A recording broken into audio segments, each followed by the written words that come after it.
Testing 1, 2, 3.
Good morning, everyone. I just invite you to take your seats so we can get started.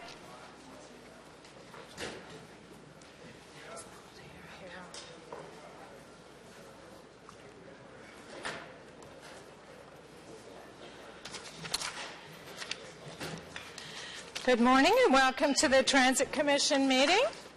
We'll start with declarations of interest. Seeing none, confirmation of minutes. The joint minutes 1 from the Transportation Committee and Transit Commission joint meeting of October 9th, 2013. Carried. Minutes 40 from October 16th, 2013. Carried.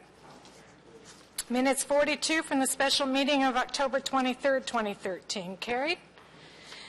And minutes 41 from the special meeting of November 4th, 2013. Carried. Thank you. Okay, presentations. There is a chair's verbal update, so we'll hold that and return to it.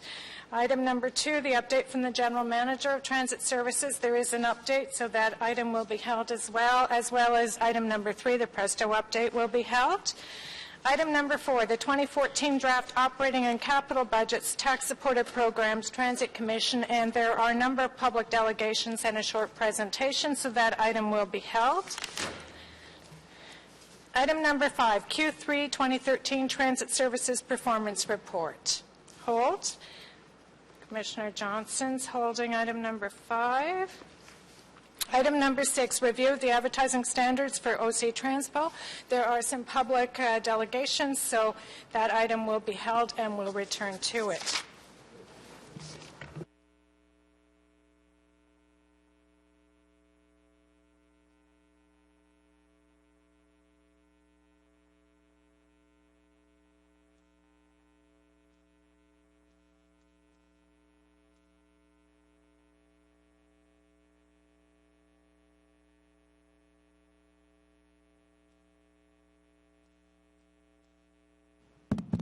Thanks, Matt. Good morning, everyone. Bonjour, mesdames et messieurs. It gives me great pleasure. Good morning, ladies and gentlemen. Officially launched the 2013 OC Transpo Loblaw Annual Christmas Food Drive. I'd like to begin by welcoming some special guests who have joined us today. Pam Smith, District Manager of Loblaw Companies Limited. Michael Maidment, the Executive Director of the Ottawa Food Bank, new to the role this year, so welcome, Michael. As Chair of the Transit Commission, I have the honor of kicking off a special annual tradition to help those most in need in our community. The OC Transpo Loblaw Annual Christmas Food Drive is a joint effort with Loblaw and is Ottawa's longest running and biggest food drive in support of the Ottawa Food Bank. La campagne annuelle de Noël pour la This annual food drive for 2013, organized by OC Transpo and Loblaw, is the most important of the year. This food drive has raised more than 1 million kilograms of food for Ottawa's most vulnerable citizens. Each month, the food bank provides 48,000 people with emergency food assistance. More than 1/3 of those in need are children. As you may have noticed, donation boxes are set up at several City of Ottawa administrative buildings, including City Hall, and I invite City employees to continue filling these boxes with non-perishable food items. J'invite les employés de la ville de I invite everyone to continue to fill those boxes with non-perishable items. And thank you for your good work. There are 3 major events related to this incredible food drive. On Friday, December 6th, Santa and his helpers will travel on an OC Transpo bus to collect the generous donations from city staff at various city facilities. The following day, on Saturday, December 7th, more than 500 City of Ottawa employees and their families will generously volunteer their time to collect donations from Ottawa residents at 18 Loblaws, Loblaw Great Food, Real Canadian Superstores, and participating your independent grocery stores across Ottawa. Finally, on Monday, December 9th, the Santa bus will deliver all of the food collected to the Ottawa Food Bank. Every year, OC Transpo and city employees give generously to the food bank, demonstrating their commitment to community and reminding us of the true spirit of the season. At this time, I'd like to invite Pam Smith, District Manager of Loblaw Companies Limited, to say a few words. Pam.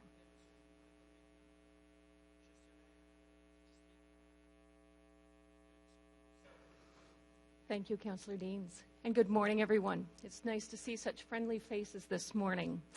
As Councillor Dean said, I am Pam Smith, and I'm very proud to be here representing Loblaws. I'm a district manager for the Loblaw banner stores here in Ottawa. We are so excited to be able to partner again with OC Transpo and with the Ottawa Food Bank for the OC Transpo Loblaw annual Christmas food drive. At Loblaw, being part of our community and being able to make a positive difference in our communities is one of our 5 key pillars that really governs the way that we do business. And supporting our local food banks is very important to us. As an organization, we are so excited each year to be able to participate in this food drive. We see it as a very unique opportunity for our customers, our store managers and their colleagues, and our franchisees and their employees to be able to get involved and really make a difference to support the Ottawa Food Bank. So I hope I'll see everybody there, and we look forward to another successful campaign this year. Thank you. Thanks very much, Pam. Now I'd like to invite Michael Maidment, Executive Director of the Ottawa Food Bank, to say a few words.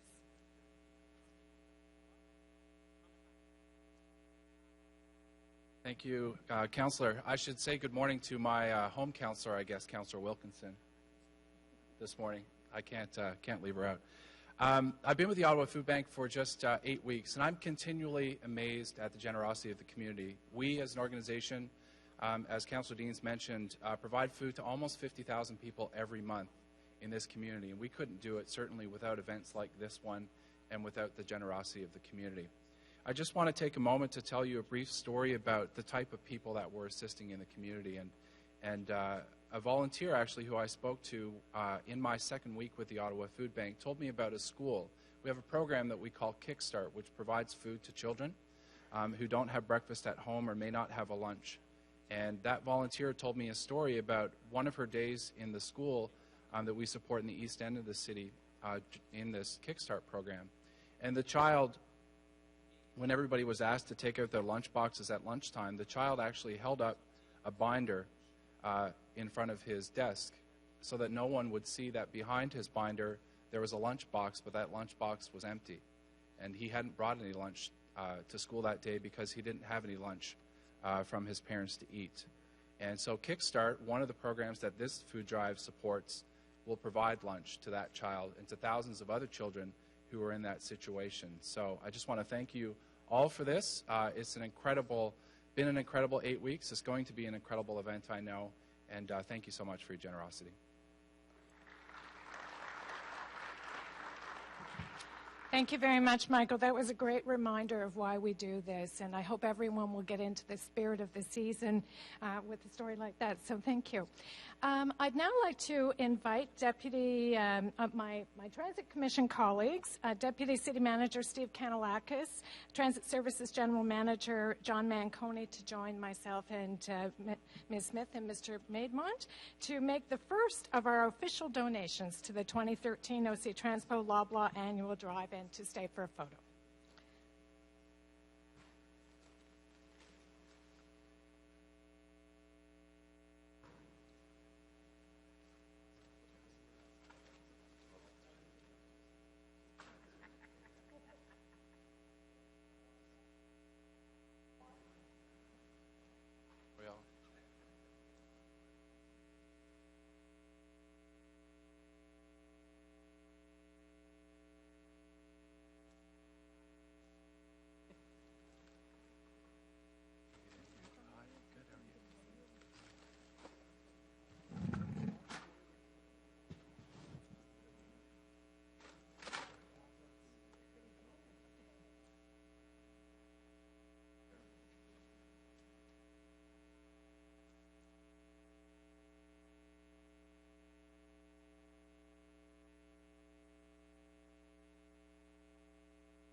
We're now returning to item number 1, which is the Chair's update, and I'd like to begin today's meeting with an update regarding an important motion that was passed at last week's City Council meeting regarding Council's support for Bill C-533, an act to amend the Criminal Code protecting public transportation workers, and Bill C-402, an act to amend the Criminal Code public transportation workers.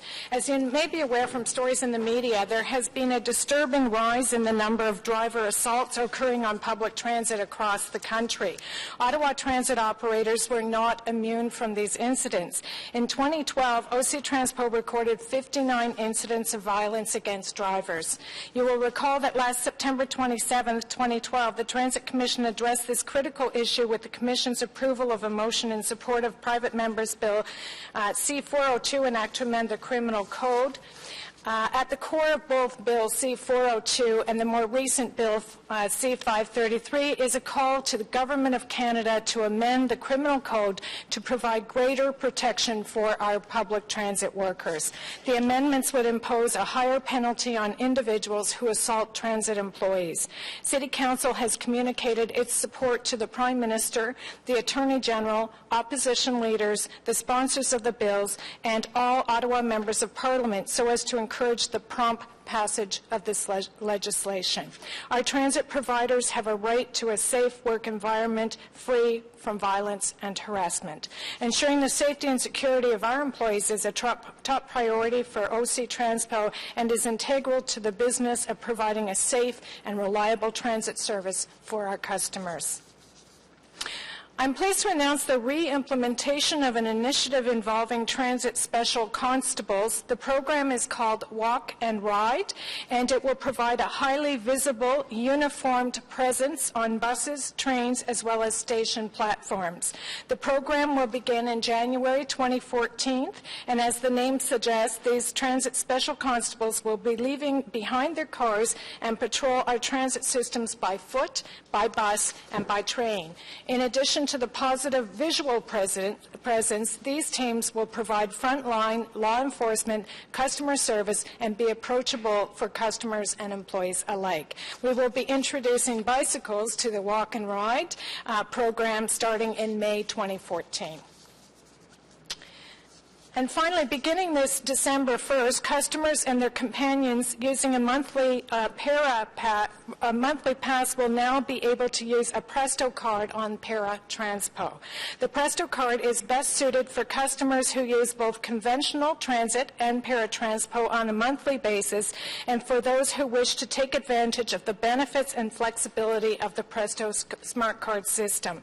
Customers will be required to show a Para Transpo minibus operator or a contracted taxi driver their Presto card and an official receipt as proof that their card is loaded with a monthly pass. Starting today and ending on February 28, 2014, no-fee Presto cards will be available to Paratranspo customers wishing to obtain one for use on Paratranspo. Paratranspo customers can visit any one of the following 4 OC Transpo sales and information centers with their Paratranspo registration number to get a card. And those are Rideau Center, the new location up on the 3rd floor, St. Laurent Station, Lincoln Field Station, and Place d'Orleans Station. So hope lots of our Para customers will take advantage of the advantages of the Presto Smart Card system. That's the end of my presentation this morning. Are there any questions received? Mr. Manconi, over to you. Thank you, Madam Chair. Madam Chair, I have one update, and it's pertaining to an update to the Commission on our Safety and Security Initiative program. Thank you for acknowledging the reinstatement of the Walk and Ride program. That's an important initiative where it's about visibility, so we'll have our special constables who are doing an outstanding job out visible for our customers and for our operators on the buses, on the platforms, and like you mentioned, on bicycles in the spring, patrolling the network, pathway network within our transitway system. The second update on our safety plan is the APTA peer review. We're finalizing our application letter. APTA is very supportive. We should have our application in before Christmas, and that will then lead to work on the APTA review commencing in early 2014.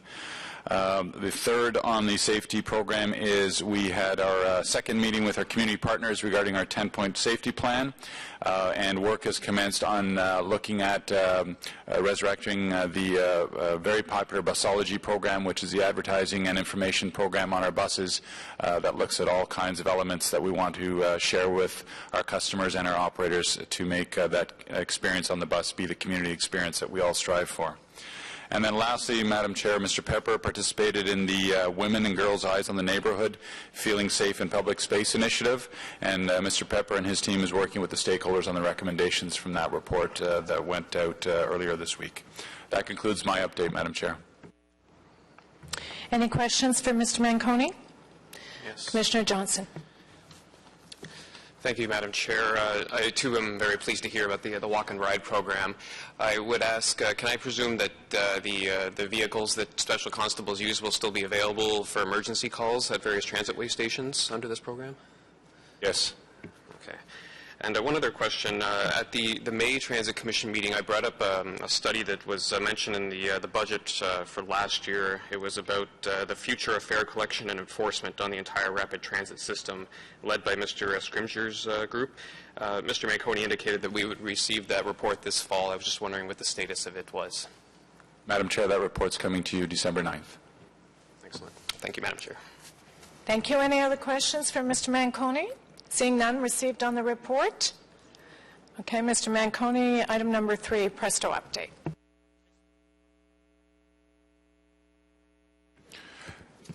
Thank you, Madam Chair. Madam Chair, we're nearing the completion of our updates to the Commission on our distribution program, which continues to go very well. As the number indicates on this slide, we've gone over the 190,000 mark for distribution, and so we have a very small percentage of our targeted groups left for distribution, and it's going to continue per the plan that we rolled out and was approved by the Transit Commission. With respect to card usage and performance, things continue to improve. The number of cards in use is approaching 140,000. Monthly passes, over 70,000 people have loaded monthly passes. E-purse, it's approaching 100,000 loads, and number of cards registered is 95,000. And flowing through the system, we're approaching 14 million taps that continually roll through the system and are successfully being completed. When you look at the total cards in circulation, we now have people that are moving into the city or want to acquire a card. They're actually paying the $6 fee, and so we're over that 200,000 mark for a number of cards that have been either distributed through your free program or purchased. With respect to card adoption and use, these are the critical metrics that we're continuing to monitor. About 69% of the cards that have been distributed are in use.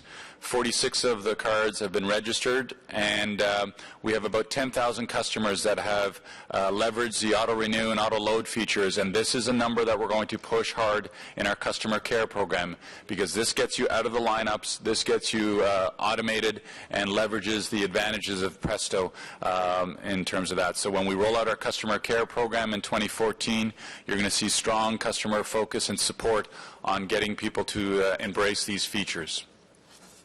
So, Madam Chair, as you can see, we have a lot of completed elements of the distribution plan, and I want to thank staff from OC Transpo and from Metrolinx and Presto that have worked very hard on this to assist our customers through the transformation. With respect to EcoPass, we've now completed our EcoPass distribution program. That's gone well. There have been a few issues. Those issues that have come to our attention, we deal with high priority, and we help customers in the migration from EcoPass to Presto, and we want to ensure that things are as seamless as possible for them. So we continue to monitor any issues or concerns, and while the numbers are not in terms of one-for-one on EcoPass holders to what we distributed. What we think occurred is that people took advantage of free distribution opportunities earlier rather than waiting for the EcoPass distribution. So we're pleased with that program also. In terms of milestones, the School Board Transportation Authorities, we've completed that. I want to thank them. They've been very cooperative and patient and true partners in this initiative. And as you announced today, Madam Chair, we're now moving to Paratranspo customers, and we look forward to working with them on their experience. terms of customer education and support, we continue with all the material and initiatives. Our focus now moves to the customer care program, and then working with Metrolinx on some of the upgrades that we need to continue to improve the customer experience. Thank you, Madam Chair. That concludes the presentation on Presto. Thank you, Mr. Manconi. There are some questions, starting with Commissioner Eglai.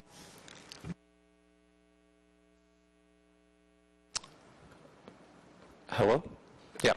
Mr. Manconi, if I understand your presentation correctly, there are almost 140,000 cards in use, but of the 140,000, we have less than 10,000 riders that are using the auto reload, and I find that a little bit concerning, because certainly, I think around the table that was one of the big features we saw in bringing Presto to town, is to reduce the lineups, make it more efficient and convenient for people. Have we done any outreach to our card holders to do some sort of a survey, for example, to say, why is it that you're not using this feature? Because it seems to me that should be one of the major selling points of the card. Madam Chair, you're correct, Commissioner Eglai. No, we haven't done any surveys. We have the capability to do that, because when we're handing out free cards, we're asking people if they were interested in a free follow-up survey. Mr. Pepper is developing a plan with Metrolinx to look at pushing out the message that auto reload and auto renew should be leveraged. We don't necessarily know why. We know that on the website it's not as clear as perhaps we would like it. I know that because I loaded up my daughter's card on auto renew just this past weekend, and even I commented about some of the wording and the language within the website. It's not intuitive, and Metrolinx knows my passion on that the website has to be intuitive. So they're accommodating, they're listening to our comments, and if they can do some enhancements to make it simpler for customers, they will do that. But clearly the mission for 2014 is to improve the customer experience and get people to enhance those auto-renew, auto-load features. And are we selling it, so to speak, when you go in and you pick up your card for the first time, you just wait it in line? Are we saying, hey, you don't have to do this anymore? You can go right online and take care of it? Like, are we making that pitch? You must have been sitting in my meeting with Mr. Pepper last week, because that's exactly what we're going to be doing. We're going to go to the lines and we're going to ask people, why are you in a lineup? And they're going to say, well, I'm here to load up my pass. And we're going to say, do you want to move off to the side? We've got a kiosk. We can help you, show you how to do auto reload on an iPad or a laptop. And then we also want to drill down into why aren't you doing it? Is it because you're concerned about security issues? Is it because you're not familiar with the feature? Is it because you don't find the website intuitive? But we'll then go the extra mile and say, do you want us to show you how to do it? And then perhaps that'll get them onto the system. Okay, that's good to hear. Thanks very much. Thank you, Commissioner Eglai. Commissioner Johnson. At the August Transit Commission meeting, in response to a question I posed, Mr. Manconi implied that the data collected from Presto taps would be combined with the automatic passenger counting system in order to produce the best data possible as we go forward with future route planning. I wanted to confirm that I didn't misunderstand. Is that correct? That's correct, Madam Chair, with the caveat that you recall I said we need an analytics strategy because it's millions of pieces of data. So Mr. Scrimger has that on his work plan to figure out how we're going to manage and analyze the data. And also we're working with Metrolinx to implement their new business intelligence tool to mine the data to manage it, because it is millions of pieces of data. Yeah, Mr. Scrimger did indicate at the time that it was premature and that we weren't yet able to exploit this data. Do we have any idea of when it will become available to us? We have the data, we need the BI tool, and we need an analytics strategy for the millions of pieces of data. So that's work that Mr. Scrimger will turn his head towards in 2014. Right now, I know the messaging is to always tap, but personally, like as an everyday bus rider, I'm concerned that a lot of people are not tapping when they board on the at the back door of the double-decker buses and the accordion buses, because they have a monthly pass largely, or perhaps for other reasons. I'm sure this bothers the planners at OC Transport as much as it bothers me. I was using a friend's Presto card in the GTA recently, and I understand that when they rolled out Presto on Go Transit, they didn't offer a monthly pass. Instead, they have a system where you can ride a certain number of times at such and such a price, and then the price goes down. It's like 1 to 25 rides, a certain price, 26 to 40, and then free 40 rides or more in a month. It struck me that this would be a way to improve the quality of our data because people who would normally get passes are compelled to tap because it's in their best interest.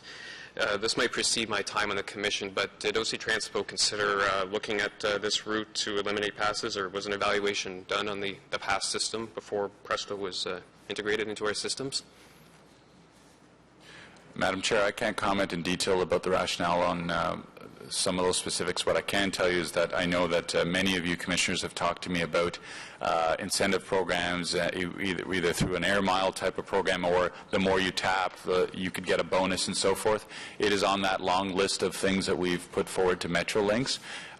Not the top priority right now because we're focusing on the customer experience, and we are familiar that some jurisdictions in the GHTA that have different circumstances have implemented the more you tap, the less you can pay, or there's an incentive or some type of a bonus.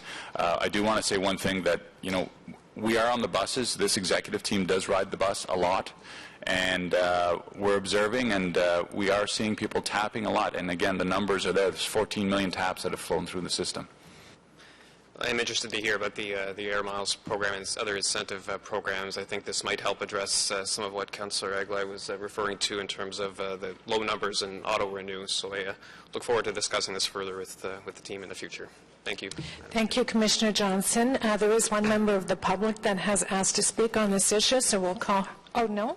Okay, she's changed her mind. Seeing no one else received on the Presto update. Thank you. Okay, so turning then to item number 4, which is the consideration of the 2014 draft operating and capital budgets. So welcome to the 2014 Transit Services budget. To the members of the public, thank you for taking the time to be with us today. There was a presentation when it was tabled, but I have asked Mr. Manconi to give a short presentation on the budget today for the benefit of the members of the public that may not have been here for the tabling of the budget, and then we will go to public delegations and then questions and consideration of the budget. So with that, Mr. Manconi, over to you. Thank you, Madam Chair. Madam Chair, the draft 2014 budget that's before you leverages a lot of the policy decisions that were made to put OC Transpo on a solid base of financial stability, sustainability, and predictability. Our focus, as we know and we talk about often, is customer service and leveraging the key initiatives that drive customer satisfaction up. Our focus for 2014 is execution of key projects, the O-Train Confederation Line readiness, the Presto Customer Care Program, our safety and security program, and the continuation of engaging our employees in our quest for service excellence. With respect to the financial building blocks that are critical to the draft budget that's before you, the goal that you've established is predictability, sustainable finances, and stability. And with that comes the transit affordability plan that you've heard the Treasurer speak about so many times. That's your roadmap to what's affordable short-term and long-term for transit initiatives. And everything that we do, we apply the affordability view to any idea or suggestion that comes forward in terms of expenditures of funds in transit. The key decisions that you've made to achieve this goal include route optimization, high-capacity buses, both the articulated buses and the double-deckers, the O-Train expansion, the fare policy review, and your next key initiative that will drive out savings is the Confederation Line. The key highlights contained in the budget, it's based on 1.7% assessment growth and a tax increase of 1.9%. With respect to ridership, we're budgeting at approximately 98.8 million passenger trips. That's a slight increase from what we're predicting at year-end this year. That will generate fares of approximately $181 million. And on Para, we're expected to carry 871,000 passenger trips. That's up by 10,000 from last year, and that's as a result of the great work that Mr. Charter and his team at Para have done, mining out efficiencies and implementing some new work tools to create capacity.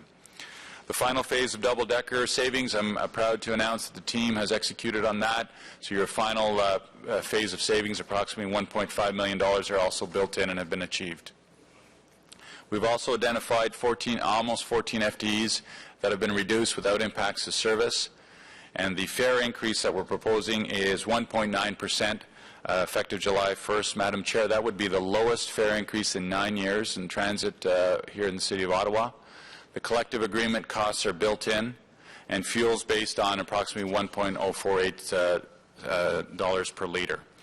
With respect to service, we've included the Strandherd-Armstrong Bridge opening in September 2014, so there's a service requirement that's been planned for that. And then Lansdowne, there's a cost recovery event-based service that would kick in starting in 2014. The O-Train operating costs are also included. The enhanced service, that's up from 2 to 4 trains. That's more operators and fuel and so forth that's required. And then the Presto operational costs are also built into the budget. Also, the management team, in its quest to achieve the 1.9% target, have identified almost $900,000 in savings and efficiencies with no impact to service. And the bus detours for the Confederation line are funded from the LRT budget from the capital end of things for operating and acquisition of buses.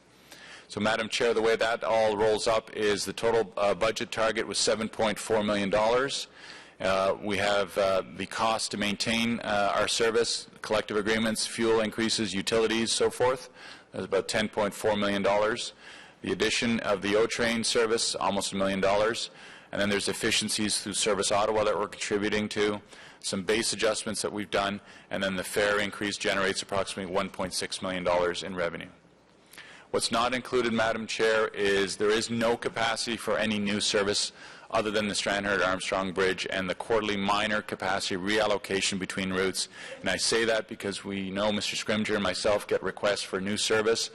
Just to be crystal clear, there is no capacity for service expansion in this budget. And there's no increase in management position or other FTs.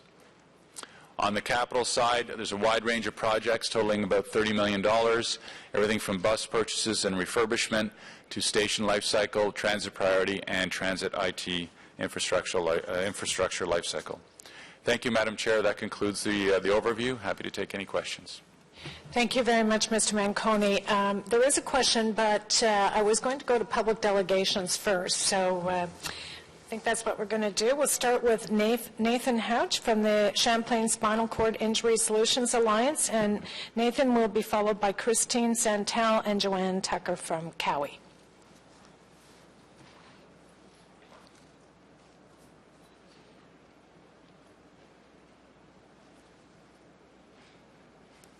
Good morning, Mr. Houch. You have 5 minutes to address the Commission. Go ahead. Good morning, Councillors, Commissioner. My name is Nathan Houck, and I'm with the Champlain Spinal Cord Injury Solutions Alliance, and we are supported by Spinal Cord Injury Ontario and the Ontario Neurotrauma Foundation.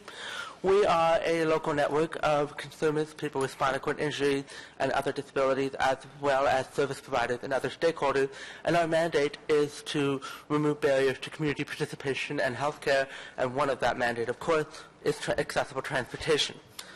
So first and foremost, in terms of what we believe, we support affordable and equitable paratransport services for all who need them. We do believe that paratransport has made some important strides in terms of budgeting for capital cost for new parabuses to come forward. It has held very important consultations on IVR and advanced day booking, and has provided support to community support service agencies to provide travel capacity, as well as the taxi coupon program. We support increased accessibility of transportation, travel training, benches at bus stops and the like, but as we know, not everybody can use paratransport. For these people, use standard OC Transpo. And for these people in particular, paratransport is essential. Paratransport helps people to live, work, and participate in their community and attend essential appointments. Limited paratransport service results in increased social isolation for people with physical disabilities and some older seniors as well. The problem, as many of you will know, as part of the campaign that we put forward on this issue, which has also been supported by the Coalition of Community Health Centers and Resource Centers, as well as the Ottawa Hospital Rehabilitation Centre and various disability organizations, is that demand far outweighs supply. Between September 2012 and September 2013, over 80,000 ride requests could not be fulfilled, and that is extremely high. And in the letter that Councillor Dean thankfully kindly sent out to our community, even with the 70,000 ride increases that were put forward from 2008 to 2011, that remaining 80,000 is in spite of this, which suggests that the problem is very substantial. And in the consultation around different initiatives and efficiencies such as online advance booking, it became very apparent that these types of changes would not solve systemic access challenges that result from limited resources. And while some challenges such as late cancellation negatively impact the system, this is the core piece. Efficiencies alone will not solve limited supply. So this is where we come with a series of recommendations. We've asked that paratransport's operational budget, this is the operational side that's been found lacking, include a targeted multi-year plan to increase investment to meet demand, especially considering the likely increased demand that will result due to an aging population. Simply maintaining existing rates of service or making incremental addition to them will not suffice to be able to move to where we need to go. And given that we're supposed to be barrier-free by 2025, such an ambitious approach is needed to meet the deadline and to adhere to the spirit of the Accessibility for Ontarians with Disabilities Act. So this is the core piece to put forward. And I also wanted to emphasize that the CUDA initiative, which has been put forward as a mechanism to identify efficiencies and provide the evidence-based practices, will take time. And we would have to ask as a community where we've been going for the past 3 years and why this initiative is coming forward at this time. And in light of that, while we're waiting, we ask, what is the plan to address the supply issue? And I would firmly believe in evidence-based decision-making, and I firmly believe that future evidence is helpful. This is also the evidence that you have before you today, which is the very high number of unaccommodated rides. And so this would be our question is, what can we expect in the interim in terms of resource supply to address the existing challenges while those initiatives go forward? And we also look forward to regular quarterly reports on OC Transport piece as we move forward and be able to put that as we need to do. Now, lastly, to conclude, there are some other components that we can also look within standard transit to also increase capacity for paratransport. And this includes a multi-pronged strategy across departments, which includes prompt snow removal at pedestrian and surrounding bus stops, and this will enable more people to use the standard transit. And as well, we also ask that the Commission consider throughout the year extending ride-free seniors' days to persons with disabilities to encourage familiar with and increase the use of paratransport standard transportation. So, in the final piece, we have to continue to engage with stakeholders and account for their views in the planning phase, including any discussions regarding client eligibility for services. But again, I reiterate, the CUDA process, while important to inform evidence, will take a very long time, and we don't have a plan in the interim to address the problem. Thank you. Thank you very much for your presentation, Mr. Hawk. Are there any questions for the delegation? Seeing none, we'll move to our next speakers, who are Christine Santel and Joanne Tucker from Cowie, and they will be followed by Kevin Kinsella.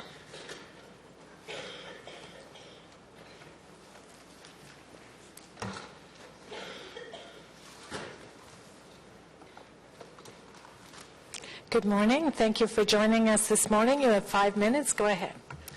Bonjour, Chair Deans and Transit Commission members. My name is Joanne Tucker, and I'm joined today by Christine Santel.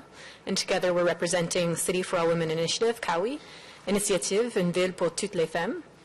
Cowie's had the pleasure of working collaboratively with the Ottawa Transit Commission over the past couple of years. We know that the Commission shares our perspective on the crucial role of affordable and accessible public transit as our city's population goes to work, school, recreational and family activities, and other social engagements. The public transit system is key to our city's environmental sustainability, economic prosperity, and the well-being of our population. Cowie commends the Transit Commission for its decision in July 2013 that all new service changes will be examined through the city's equity and inclusion lens. Many of the groups highlighted in the equity and inclusion lens, including Aboriginal, immigrant, youth, people with disabilities, and especially women in these groups, have fewer economic resources and are thus more dependent on public transit to live their lives. As one way of implementing this policy, we're pleased to see signage for safe stop and respect on city buses. We also commend the Transit Commission for recognizing that the ticket system needs to be retained until an alternative can be found within the Presto system that works for persons on low income and for community service organizations who need to reimburse participants for their travel expenses. We are concerned, however, that budget pressures are eroding the Commission's efforts to ensure equity of access to Ottawa's public transit system. In particular, we are concerned about the raise in ticket price 3.3% as compared to the Presto e-purse price 1.8%, or even the cash ticket price of 1.5%. We understand the Commission is trying to encourage riders to switch to the from ticket to the Presto system. However, the rise of ticket price well beyond the current rate of inflation of about 1.3 or less %. It's those who can least afford it, individuals who do not have the credit card, bank account, and home computer need to make proper use of the Presto system and are still depend on ticket to ride the bus.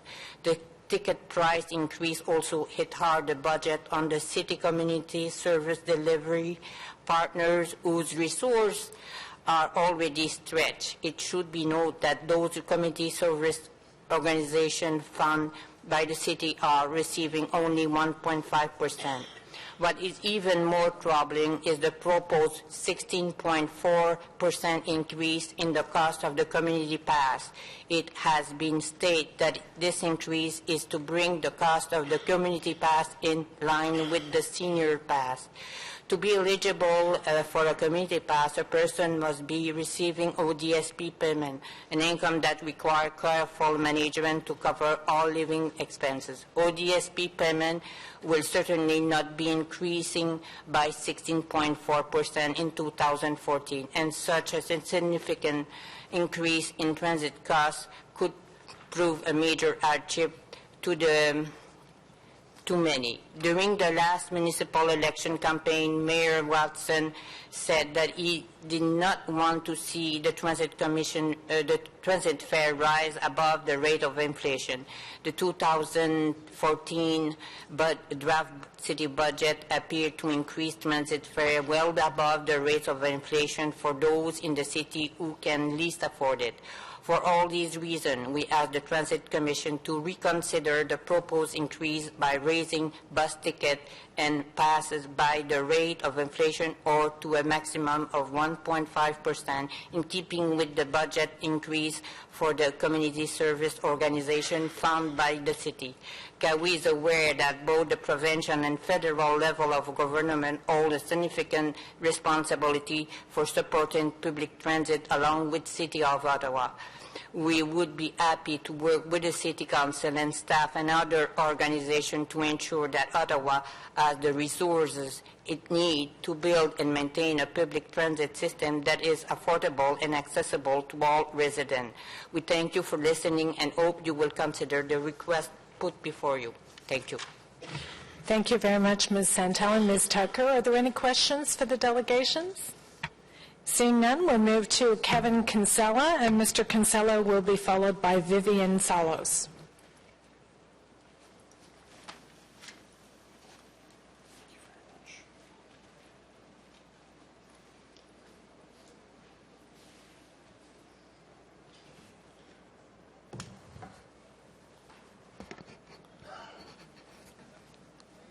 Good morning. Go ahead. Morning, Madam Chair, members of the Commission. Before I begin my remarks, I'd like to, first of all, thank you for your food bank drive with Loblaws. That's excellent. I was, however, a little surprised to see that a union member, our union representative, was not invited up to donate and take part in your photo, since they will be a key part of that drive. Okay, so I wondered why that was. 16.4%. 16.4%. You want to increase the community pass by 16.4%, and you don't see that as kind of outrageous? I understand what you're trying to do. I mean, you are trying to make things fair. You're trying to bring things, seniors, community pass in line. I do understand that. But a 16.4% increase in the cost of the community pass will mean that people that can now take the bus won't be able to. That is, well, it's it's like, I don't know, 8 times the rate of inflation. And, you know, I'd like to say to the mayor, you know, you're on the commission in this case. Why aren't you here opposing this when you said yourself that you would not want to see bus fares increase by such an amount on anyone?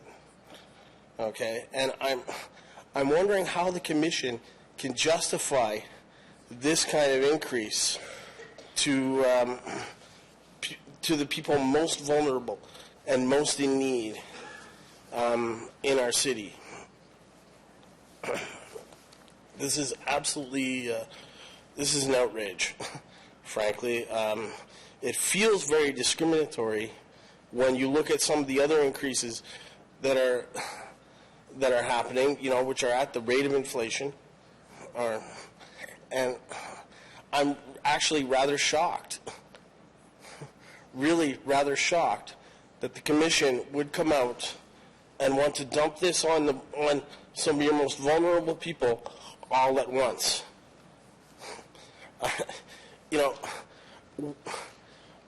you've worked so hard to be fair, to be open, to be accessible to everyone, to have your buses fair and open and accessible, and then you do this to people who, frankly, are on a fixed income and aren't going to see nearly a 16% increase in the next year. Shame on you. Shame on you all. Thank you. Thank you, Mr. Kinsella. Are there questions for the delegation? Commissioner Blois. Thank you, Madam Chair.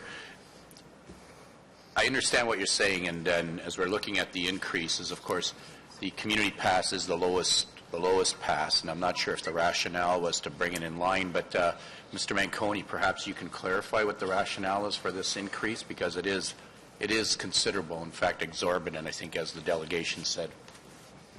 Yes, Madam Chair, you'll recall that last year we talked about the goal was to bring it in line with the seniors pass. Over 2 years is what you decided, and so that was the lead up to that, and that's how the rationale occurred. And this does bring it in line at $40.75. Can you remind us, though, when the community pass was first set up, there was a history there because it hasn't been in existence that long, and why we set the level or the fee that we did at that time? I'm sure I'll ask Mr. Scrimsher to speak to the history on it.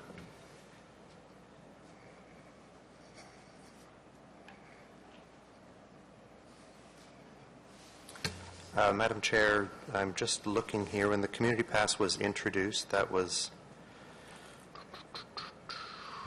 2006, and at that point it was the same as the seniors pass, and for the first several years they were pegged so that they were equal and they increased at the same rate. Then it was the decision of council for some years to not increase the community pass at the same rate or at all as all the other fares were being increased. So the decision you've taken last year and that we're proposing to this year is to restore that. My recollection, my recollection was that we had frozen the community pass for a number of years. That's what you're telling us? Either frozen or increased at a lower rate or in a later year. Yes. Thank you. Madam Chair, I'm sure my name will go back on the list for... Thank you.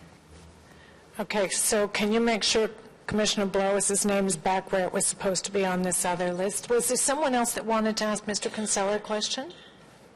Anyone else? Seeing none, thank you, Mr. Kinsella, for being here. Our next speaker is Vivian Salos, and Ms. Follows will be followed by Ian Cope.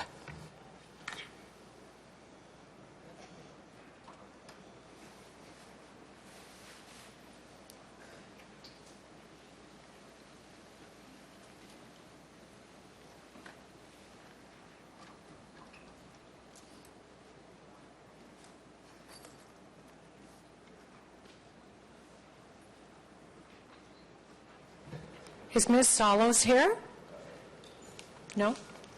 Okay, we'll move to Ian Cope, and Ian Cope will be followed by Linda Kinsella.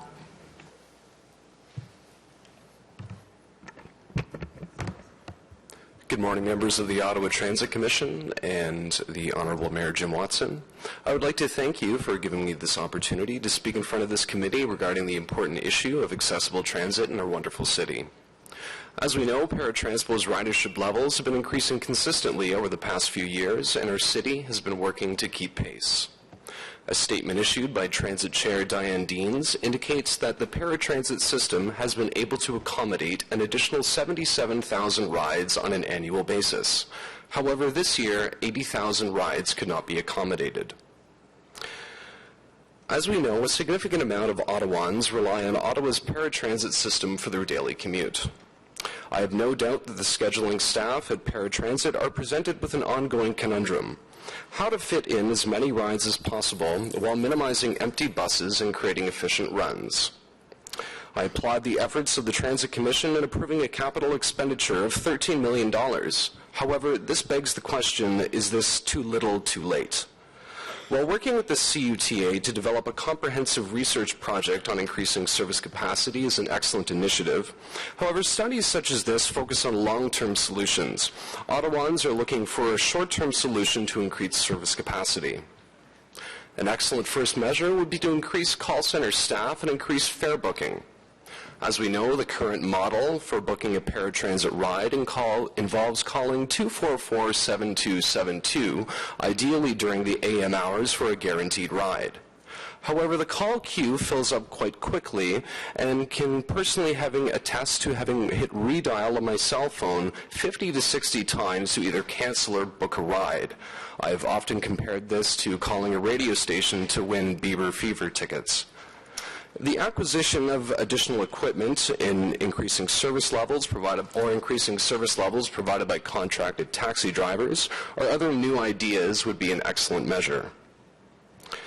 Thank you, committee members, Transit Chair Diane Deans, and Mr. Watson for your time and allowing me to be part of this initiative to build a barrier-free society by 2025. Thank you. And thank you very much, Mr. Cope, for your presentation and for taking time to share your thoughts with us today. Are there any questions for the delegation? Seeing none, we'll move to Linda Kinsella, and Ms. Kinsella will be followed by Stephen St. Denis.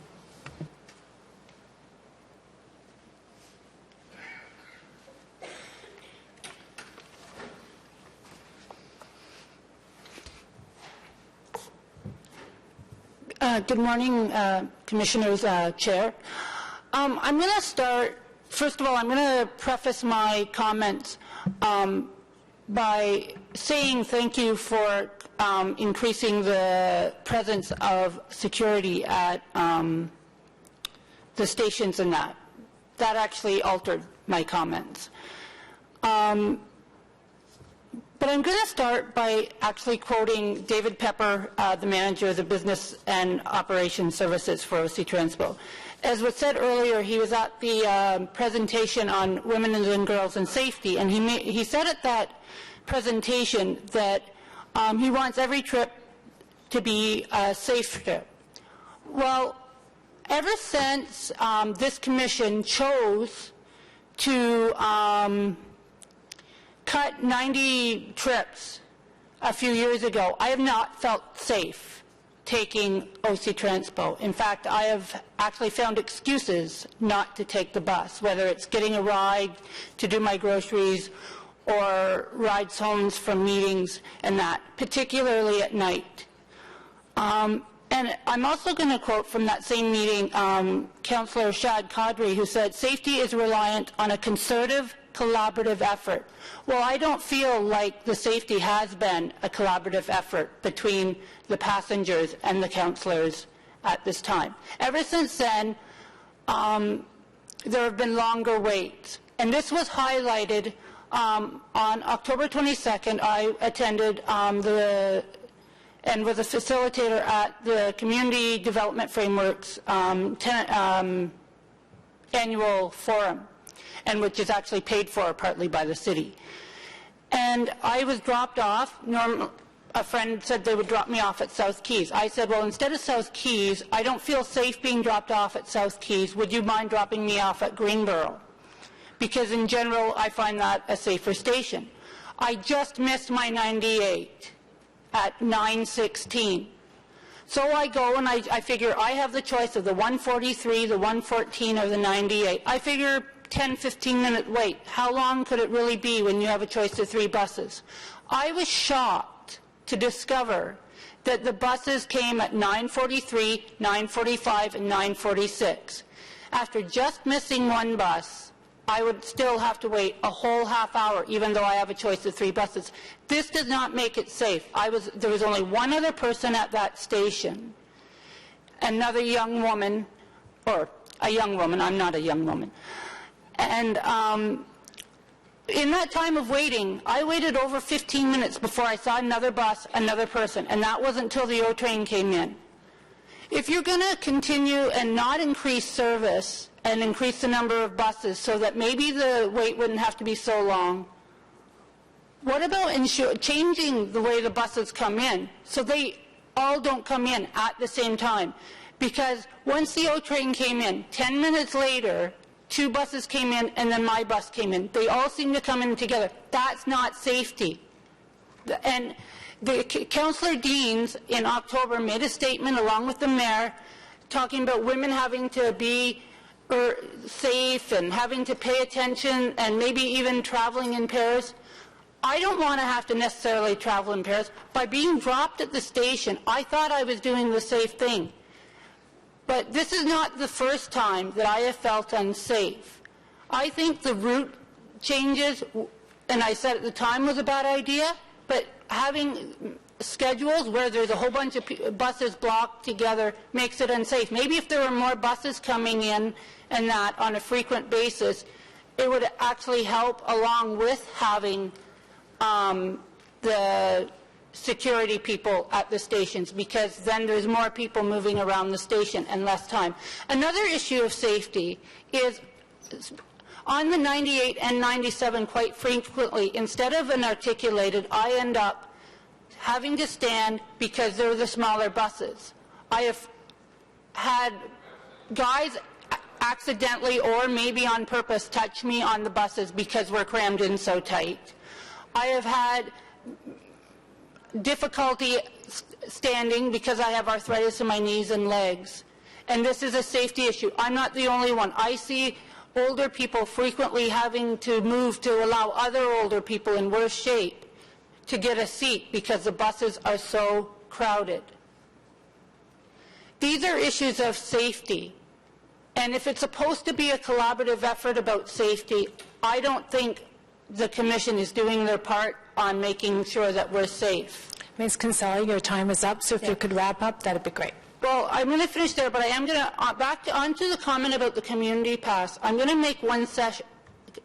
Your time is up, so if you could just make a quick suggestion? Why not drop the seniors pass halfway and the community pass halfway so that they'll be the same, but that the people on the community using the community pass won't have to take 16% of the increase, but in fact the seniors pass would drop. Thank you. Just as a suggestion. Thank you. Any questions for the delegation? Seeing none, we'll move to Stephen St. Denis, and Mr. St. Denis will be followed by Adele Muldoon.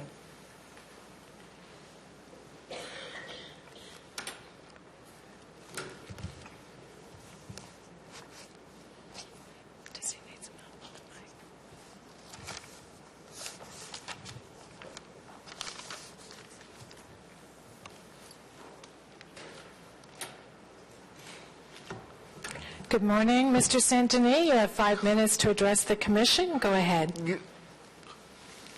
Good morning, Madam Chair, Commissioners.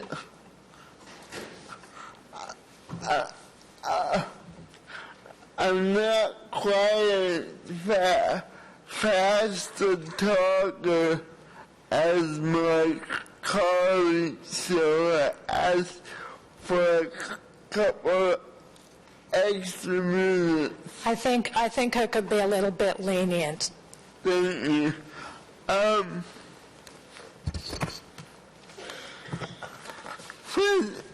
First of all, I would like to remind the Commission that paratransport is essential service under federal law. It was made so at the request of the city in 2002 as a result of a 61-day driver's strike that had a devastating effect on paratransport users. Given parent status, one would assume that its users would have reasonable access to the service. However, the latest reported figures seem to suggest otherwise. Last year, there were almost 86,000 trip request refusals. That's almost at 8.1%, or 1 in 12 refusal rate, which is almost double in 2 years. Putting this into perspective, can you imagine the public outcry if 1 in 12 residents did not get garbage collection service or have no response to an emergency call? I do know in 2011, Ottawa became one of the few Canadian cities to have a fully accessible conventional transit fleet. I commend the Commission for reaching this important milestone in our city. I am a proud regular user of conventional transit. My number of trips on Para has dropped from 90% from around 800 per year previously. Unfortunately, I am the exception, not the norm. I wish everybody could experience the unparalleled freedom I experience most of the year. I wish we could put paratransport in the museum and use the money elsewhere. However, everyone in this room knows that this is not possible. There will always be a need for paratransport, and with the aging population, it's growing.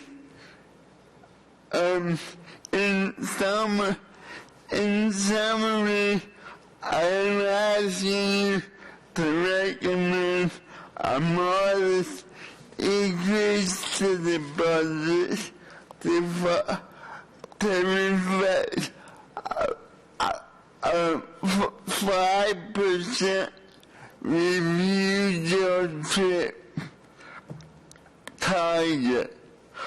I think this is a fair compromise and recognizes that this service is essential to enable its users to live with the dignity and the freedom they deserve.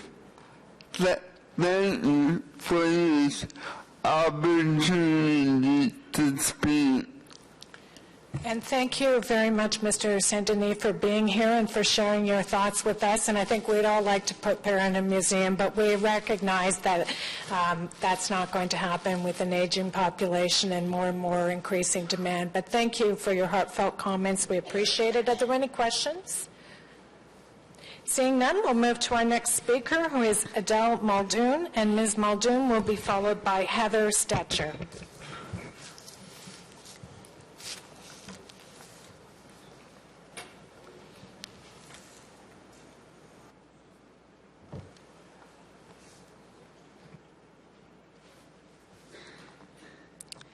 Go ahead, Ms. Muldoon.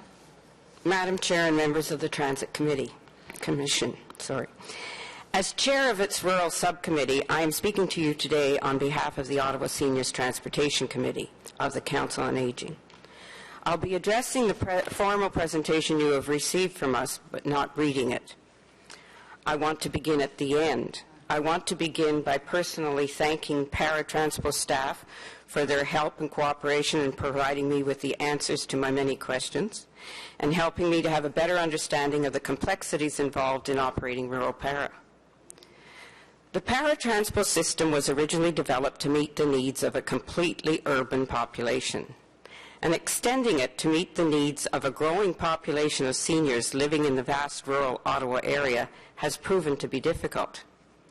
If Ottawa is to become an age-friendly city, however, every senior living within its borders must have a reliable and affordable means of transportation to medical appointments and other essential services.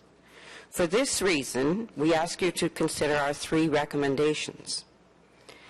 First, we ask that you keep the para-rural transport fare for 2014 at the current rate of $8.45.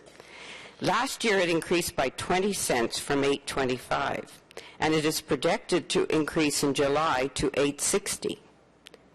For seniors with a number of medical appointments each month, this is not affordable, and at this rate, it will not be long until it is over $10 one way and $20 for a trip to your doctor and back. The gap in the cost of paratransport for urban and rural seniors is growing, and this leads me to our second recommendation. We ask you to have staff apply the equity inclusion lens to the current allocation of rural paratransport provider arrangements in a forum open to community agencies and providers. Where is the equity when one senior living on the south side of a road in rural Canada can travel by para all the way to Orleans and back for $4 or less with a Presto card, but their neighbor across the road must pay more than 4 times that much, or $16.90, to go to her doctor right in Canada? How is that fair or equitable? Many rural seniors feel excluded from the benefits afforded urban seniors in this city because they are not inclusive. Thirdly, we recommend that staff be asked to develop an annual, or even better, quarterly, performance report for paratransport to be presented at a Transit Commission meeting as a way of keeping yourselves, paratransport clients, service providers, and the community at large informed. The paratransport performance report would include a section on how Transit Commission, in collaboration with other city departments, establishes the elements of rural paratransport service. In addition to our 3 recommendations, the members of the Rural Subcommittee of OSTC supports the presentation made by the Spinal Cord Injury Solution Alliance and its call for a long-term plan to increase capital and operating resources for paratransport. We are equally concerned that paratransport had to turn down so many requests for rides last year, including 457 in the rural area. I have heard from some rural clients that they tried to get trips from para but were continually refused, and then they were in a panic looking for another way to get to their medical appointment the next day. Many have given up on para. One man I know had to pay a $180 taxi fare to get to an appointment. because he could not afford to miss it. He had to go. But some seniors are forced to cancel appointments and suffer the consequences. This situation cannot be allowed to continue, and our committee would like to see a collaborative effort made to come up with a solution, one that will ensure that all seniors and people with mobility problems in Ottawa have a reliable and affordable means of transportation to medical appointments. I thank you for your time. And thank you for your time and for being here, Ms. Muldoon. Are there any questions for the delegation? Seeing none, we'll move to Heather Stetcher, and Ms. Stetcher will be followed by Catherine Gardner.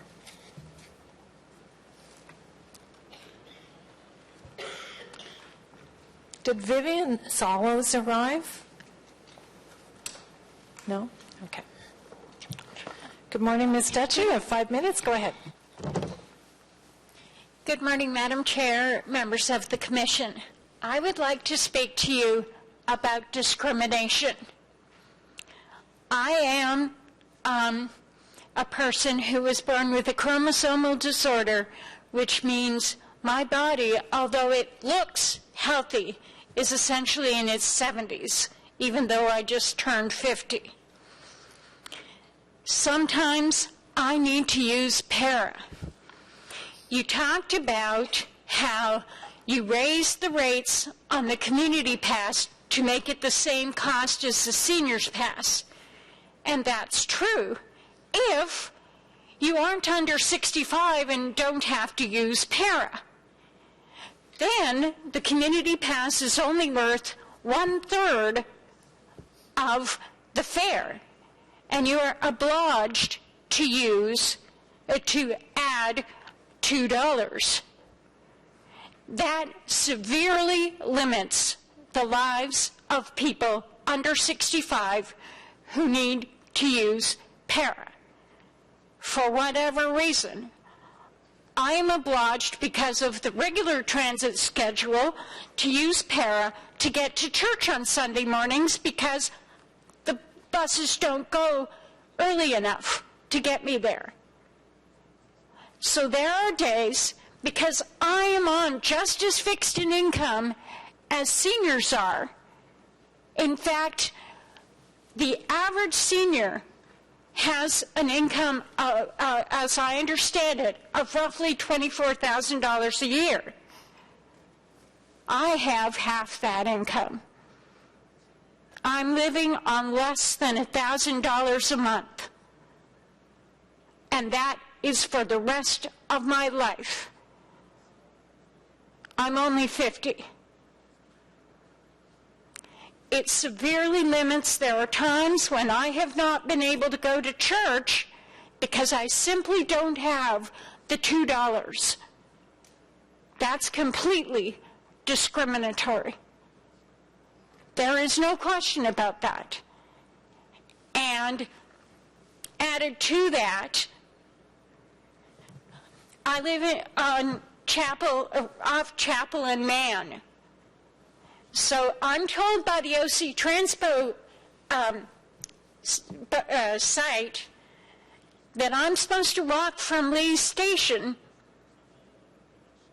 That's fine, but the overpass for somebody in a wheelchair or somebody who uses my pack mule, otherwise known as a walker, it is dangerous. I have done it 3 times, and I will not do it again. And that means I have to be tucked in my bed at 6:30 at night on Sundays because the bus that goes closest to me doesn't get there after 6:30 at night on Sundays. That's unfair. And I am paying extra and getting less service. I recognize that seniors are not on fixed incomes. That's absolutely clear. But so are we, and we are entitled to full and active lives in the community in which we live. And that's not happening. You are discriminating against the most vulnerable citizens in this city. And that's not fair. And I will keep speaking about this until it stops. Thank you. Thank you very much, Ms. Stetcher. Are there any questions for the delegation? Seeing none, we'll move to Catherine Gardner, and Ms. Gardner will be followed by Karen Scott. Thank you very much. Can you hear me? Can Ms. Gardner have a mic? Oh, there you go, Catherine. You have 5 minutes. Go ahead. Thank you very much. My voice is not very good today, so I'm hoping that you will be able to hear me. In regards to the community pass, it is going up 16.4% or 16.9%. But however, in 2 years, it's going up 27%. That's a lot higher than any other pass. For people on ODSP, they got a 1% increase. For people who are on ODSP and CPP, they get the 1% increase. They get the increase by CPP, but ODSP takes it away. So you're down to less money. The other thing is that people don't realize is that when you're using paratransport, the community pass has to be topped up by one ticket all day long. So we're not only being faced by the increase of the community pass, we're being faced by the increase of the ticket. Now I understand that the community pass is going up to be equivalent to the seniors pass. However, the seniors are not being told to top up their fare. Community pass people, most of them are the poorest people around, are going to be still topping up their fare. That to me is wrong. If it's going to be equivalent, then we should have the equivalent privileges.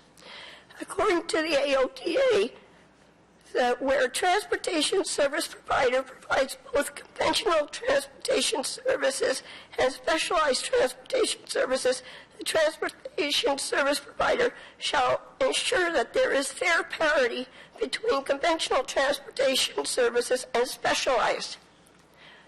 With that came into effect January 1st, 2013. We do not have fair parity on paratransport. And I appreciate that OC Transport falls under federal and not provincial. They have informed us that they will follow the AODA in spirit and intent. This should be followed. It also says that where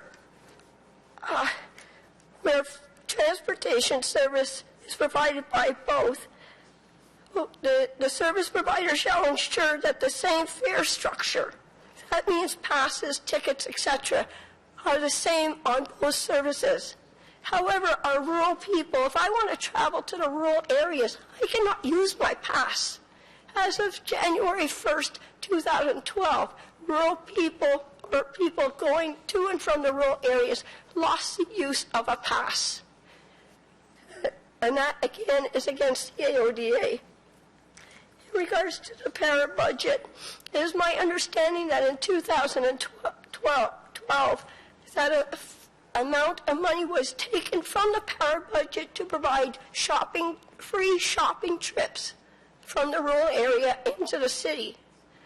Unfortunately, many of those people are not para users, so the money is being taken from para users to provide free service to a bus for people who don't qualify for para or who can't get to the bus to come into town.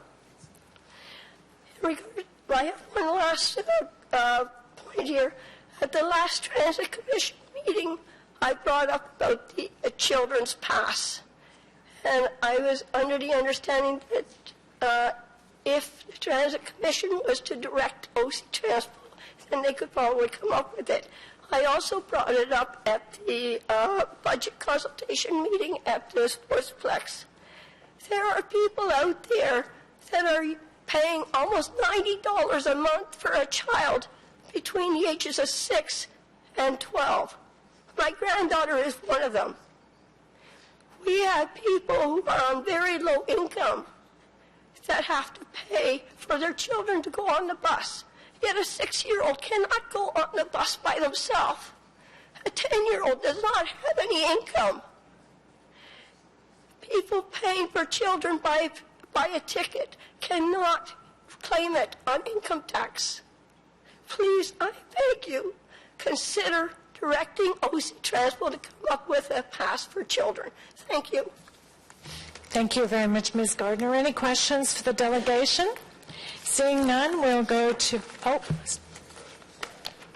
from the delegation? Delegation and then Okay, the question go ahead, to staff. Commissioner Blows. I'm trying to make sure I understood you correctly. Are you saying that the additional para service that we provided in the rural area to allow people to come from their homes and maybe shopping trips, whatever, that they're actually not entitled to be on a para bus and they're not para users? No, that's not what I'm saying. What I'm saying is that it's my understanding that a large amount of money was removed from the para budget to go to providing a shopping bus from the rural areas. But many of the people cannot get to that bus if they qualify for paratransport, because the paratransport is a door-to-door service. Many of the people may not be able to get to that bus to come into town. And the other thing is that not everybody can use conventional service. So are you advocating that we eliminate that service? Is that what you're saying? My feeling is that that money should be put back into paratransport. I understand that through the budget, if you want one thing, you have to look at how to get the money. And I would recommend taking that money and putting it back into paratransport so that there could be more services provided, especially to the rural people. Let me just ask, Mr. Scrimger, I'm not sure if you're the point person on this. My understanding is that this is part of a para service to provide, to help people who need para service, but they're out in the rural area. Is that correct? Madam Chair, the councillor is correct, but the program that was approved by the Commission in late 2011 was more than that.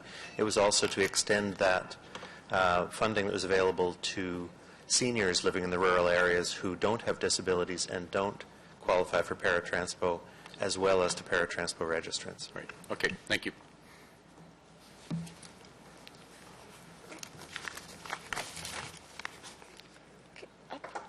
Thank you, Commissioner Blows. Any other questions for the delegation? Seeing none, thank you, Ms. Gardner, for being here. And our next speaker is Karen Scott. Good morning. Good morning, Ms. Scott. Can you just move a little closer to the microphone? So I'm representing the MS Society Social Action Committee today. To avoid duplication of messaging, I'll Ms. Scott, can you just speak into the mic? Yeah. To avoid duplication of previous messaging, I'll just echo what other members of the disability community have said. Just to add to the mix, I'll just remind Council that the CUDA report indicates that the Quebec transportation systems have 0% failure to accommodate, and most of the other major cities in Canada report a 2% inability to accommodate disabled people. In February of this year, 11,000 people were unable to be accommodated, which equals 8%. So I think it's disappointing that Ottawa cannot match other large cities in Ottawa. I would like to suggest a couple of strategies moving forward. We know that the lack of cancellation in a timely manner greatly impacts the ability of paratranspo to accommodate passengers.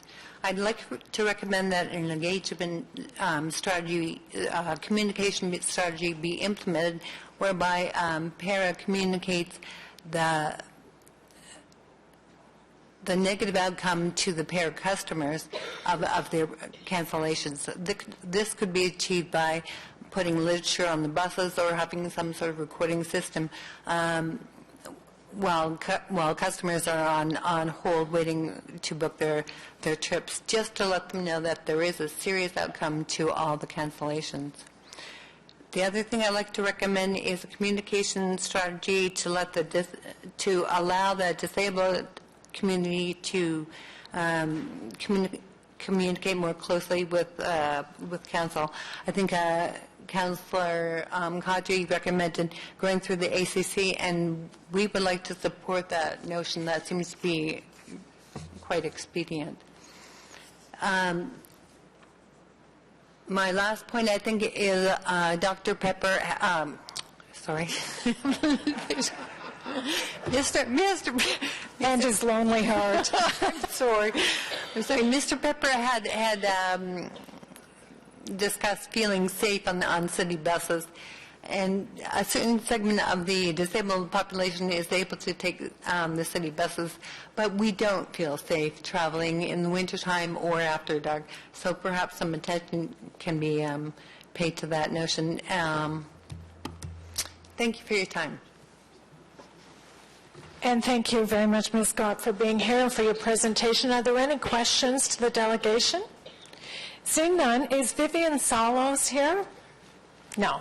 Okay, so that ends the public delegations list. So we're now going to go to questions to staff, and then we will consider the budget after questions. And we'll start with Commissioner Blois. Thank you, Madam Chair. Just a couple of questions. I mean, it's a straightforward budget, but I'm looking at some of the assumptions, and I don't know if Mr. Manconi's here or perhaps the Treasurer wants to start here. And by the way, I'm not going to ask about hedging or hedgehogs or anything like that. So, because I know what the explanation will be. But I'm going to ask about fuel.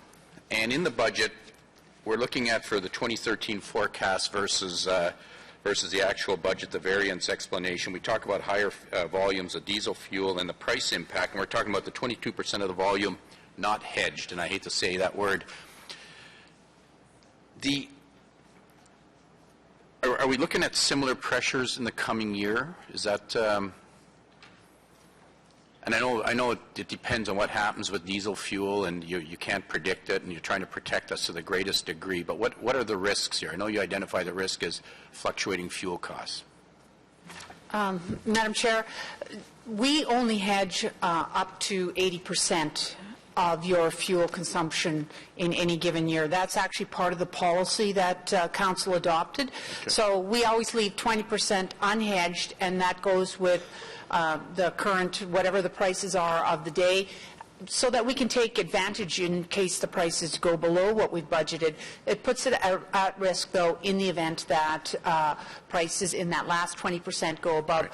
When we hedge all through the year, so I think at this point we're somewhere between 50 to 60% hedged for 2014. As we go through the year, I expect us to get to the full 80% hedged. So yes, you still have some risk with respect to the price. We try to minimize it, though. And then the last piece is, yes, you have risk around the volume, but I think the work we've done with Mr. Manconi's group to try to get a better handle on volume required, I think we're pretty good. Okay, you're leading me to where I want to go with Mr. Manconi, actually. So I don't know if you two guys are playing the team here, or if the Treasurer and I are doing this 1-2 step. So the whole issue of increased fuel costs, and I know you've stated your commitment, you want to control the consumption of fuel, and yet when I'm looking at the works in progress, the two items that jump out at me are the hybrid propulsion replacement, a real failure to get into hybrid. Some of us actually predicted that, and yet what you're showing us at the end of the year is basically in capital works in progress, that it's virtually all unspent, and I'm not sure why we've approved this money, but we haven't done anything with it from the looks of it, and that's the forecast for the end of the year. Yes, Madam Chair, the Commissioner, or Mr. Chair, the Commissioner is correct.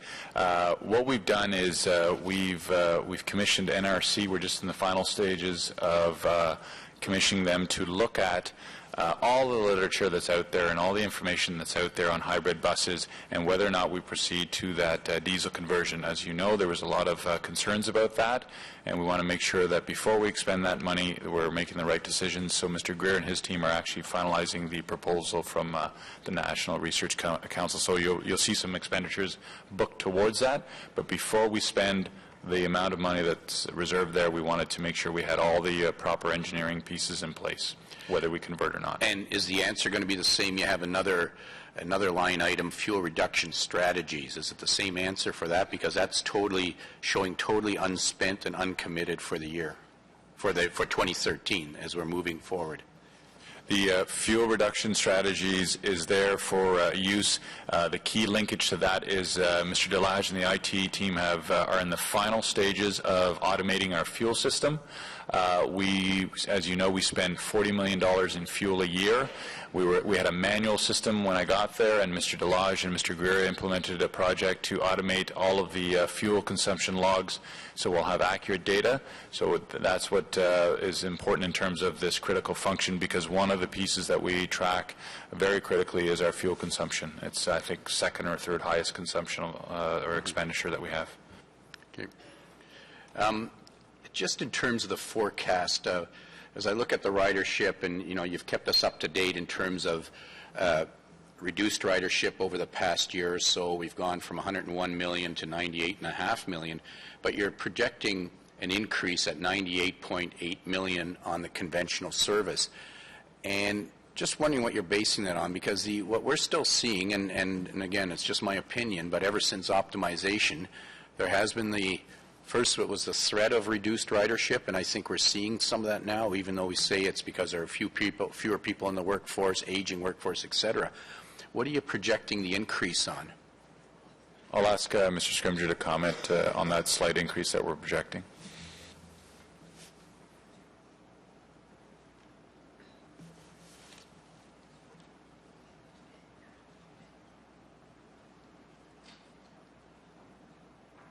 Sorry, Mr. Chair, we've been looking at the Conference Board of Canada's economic forecast for Ottawa for next year, which is projecting a certain amount of growth. We're also looking at the experience we've had with the continuing job loss in the central part of the city and among youth, and mixing those together. It's a very, very slight increase next year. It's more of in some ways, a stabilization of where we are this fall. The only problem, I guess, with those forecasts is our own experience shows something slightly different over the past year or so. And when I read headlines, and I know I shouldn't base, the headlines aren't necessarily a crystal ball, but even this morning, the headlines wouldn't agree with that. Mr. Chair, I don't think there's any disagreement with the different numbers that we've all seen, because the transit service serves primarily, or maybe not primarily, but more customers in the central part of the city and than it does across the city. The OC Transpo results do not ever match the citywide results, because the citywide results will go up and down with employment across the entire city.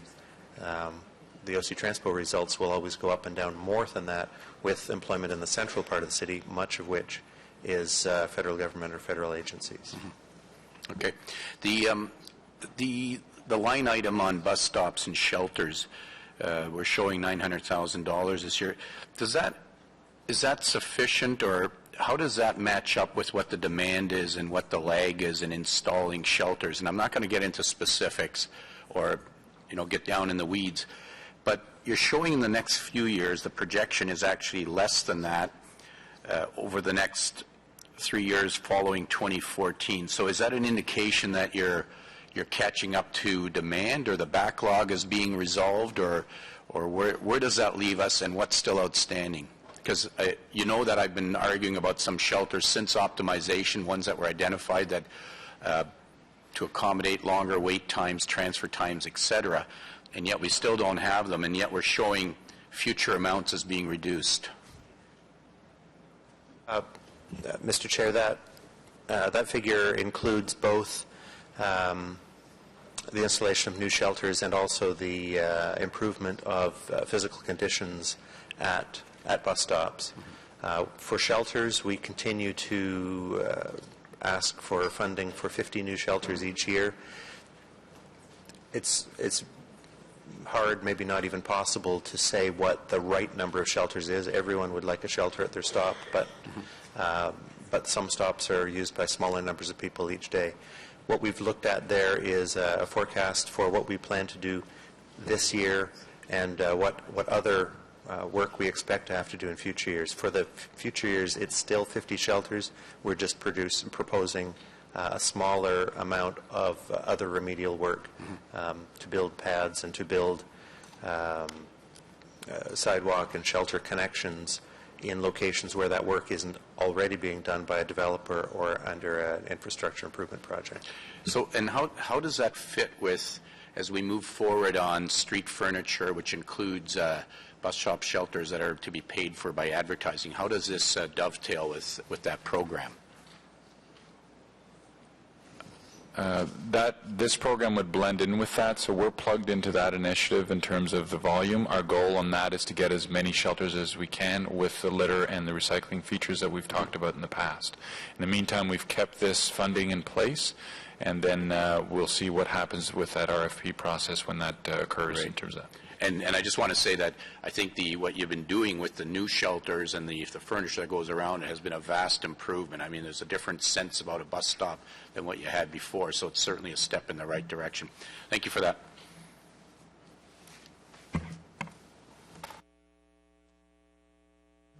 Is that it, Commissioner Blowis? Thank you. Commissioner Wilkinson. Thank you, Madam Chair.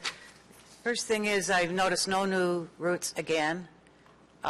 And I think somewhere along the line, the OC Transpo has to recognize that most of the population growth of the city is outside the Greenbelt. We reduced the service there a few years ago, so you now have like 30% more people with less service than we used to have, and it's no wonder people aren't using the bus very much. So I can't know this budget you're not going to be able to do it in, but I'd like to know, when are we going to take a hard look at where the population growth is going and how we can have at least a more adequate service so that people they do leave using the bus, except the ones that have no choice, and they're being given very, very poor service.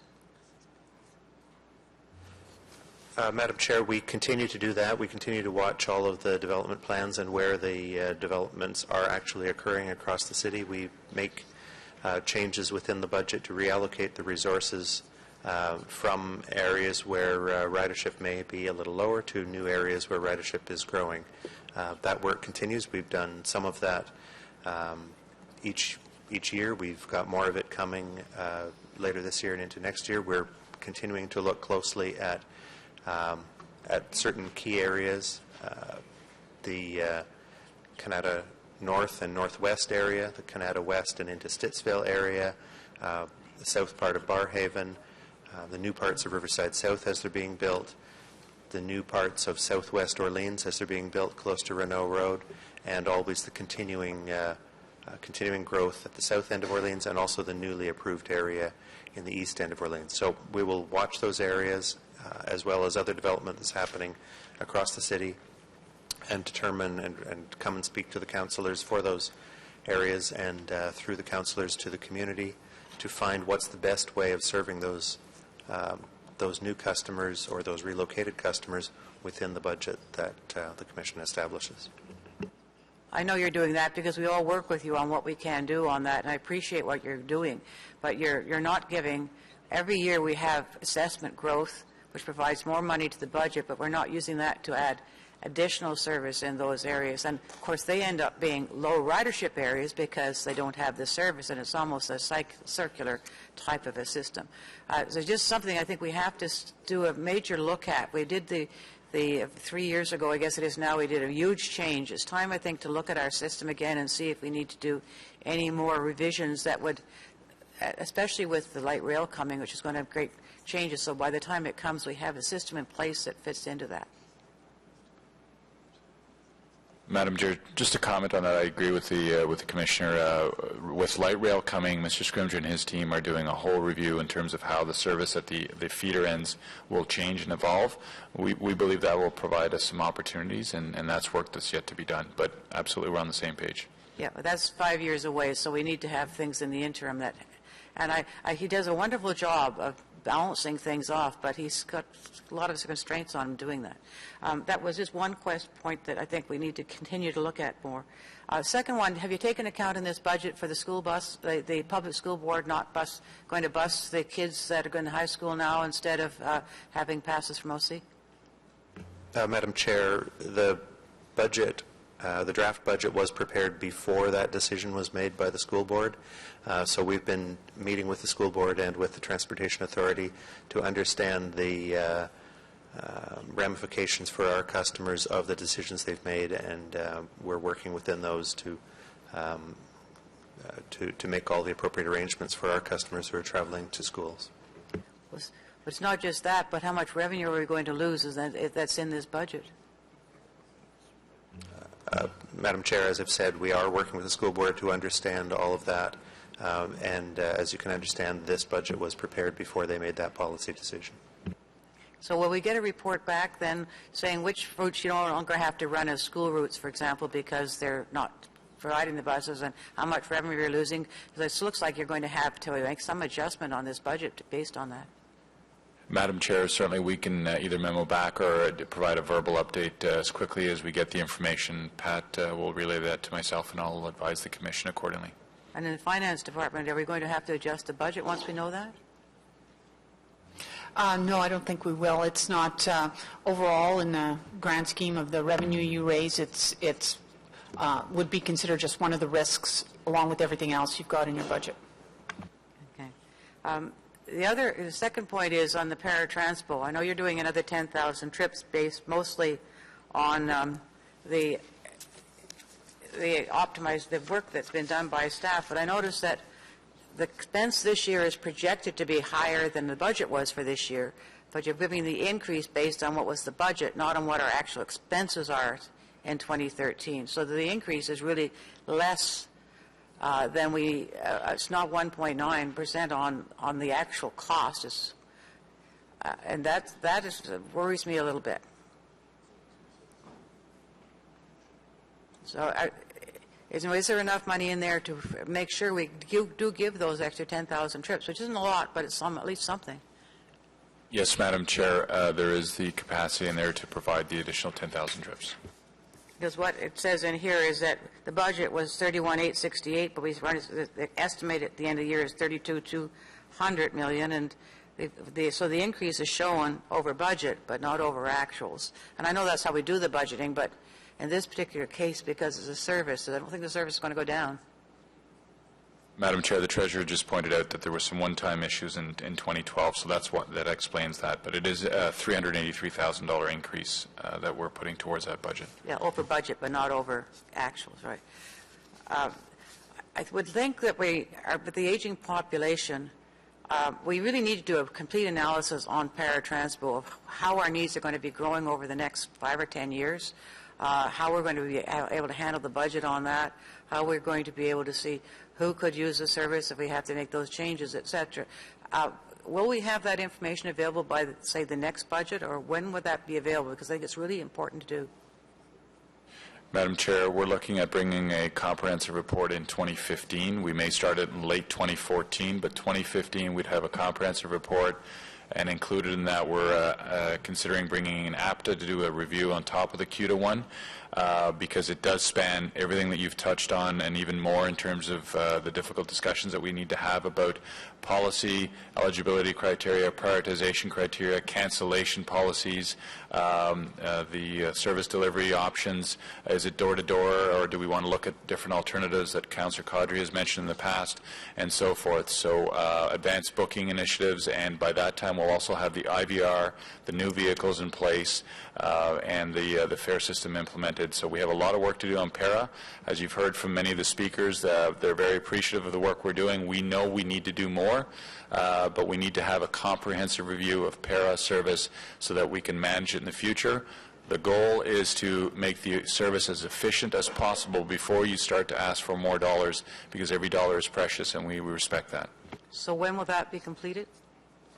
2015. At the end or beginning, or? Don't know. We're going to commence the work, if we can, in late 2014 and bring it forward in 2015. The goal would be that for the 2016 budget, you'd have all the information you need from a policy perspective to give us direction. One of the things that I think is it's not in this budget, the other is the work that's going to be done at the Pinecrest interchange to get a direct connection for the buses coming from the Canada area on it. That's not in this budget, but it's in the other. Is that right, or is it one of these other ones that are group things?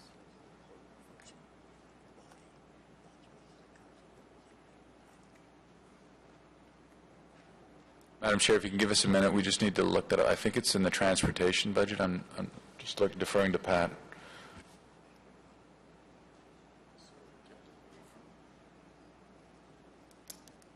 We can get you that information. We believe it's in I was told Ms. by Shepherd's staff budget. it's going to be done next spring, but I want to make sure the money's there to do it.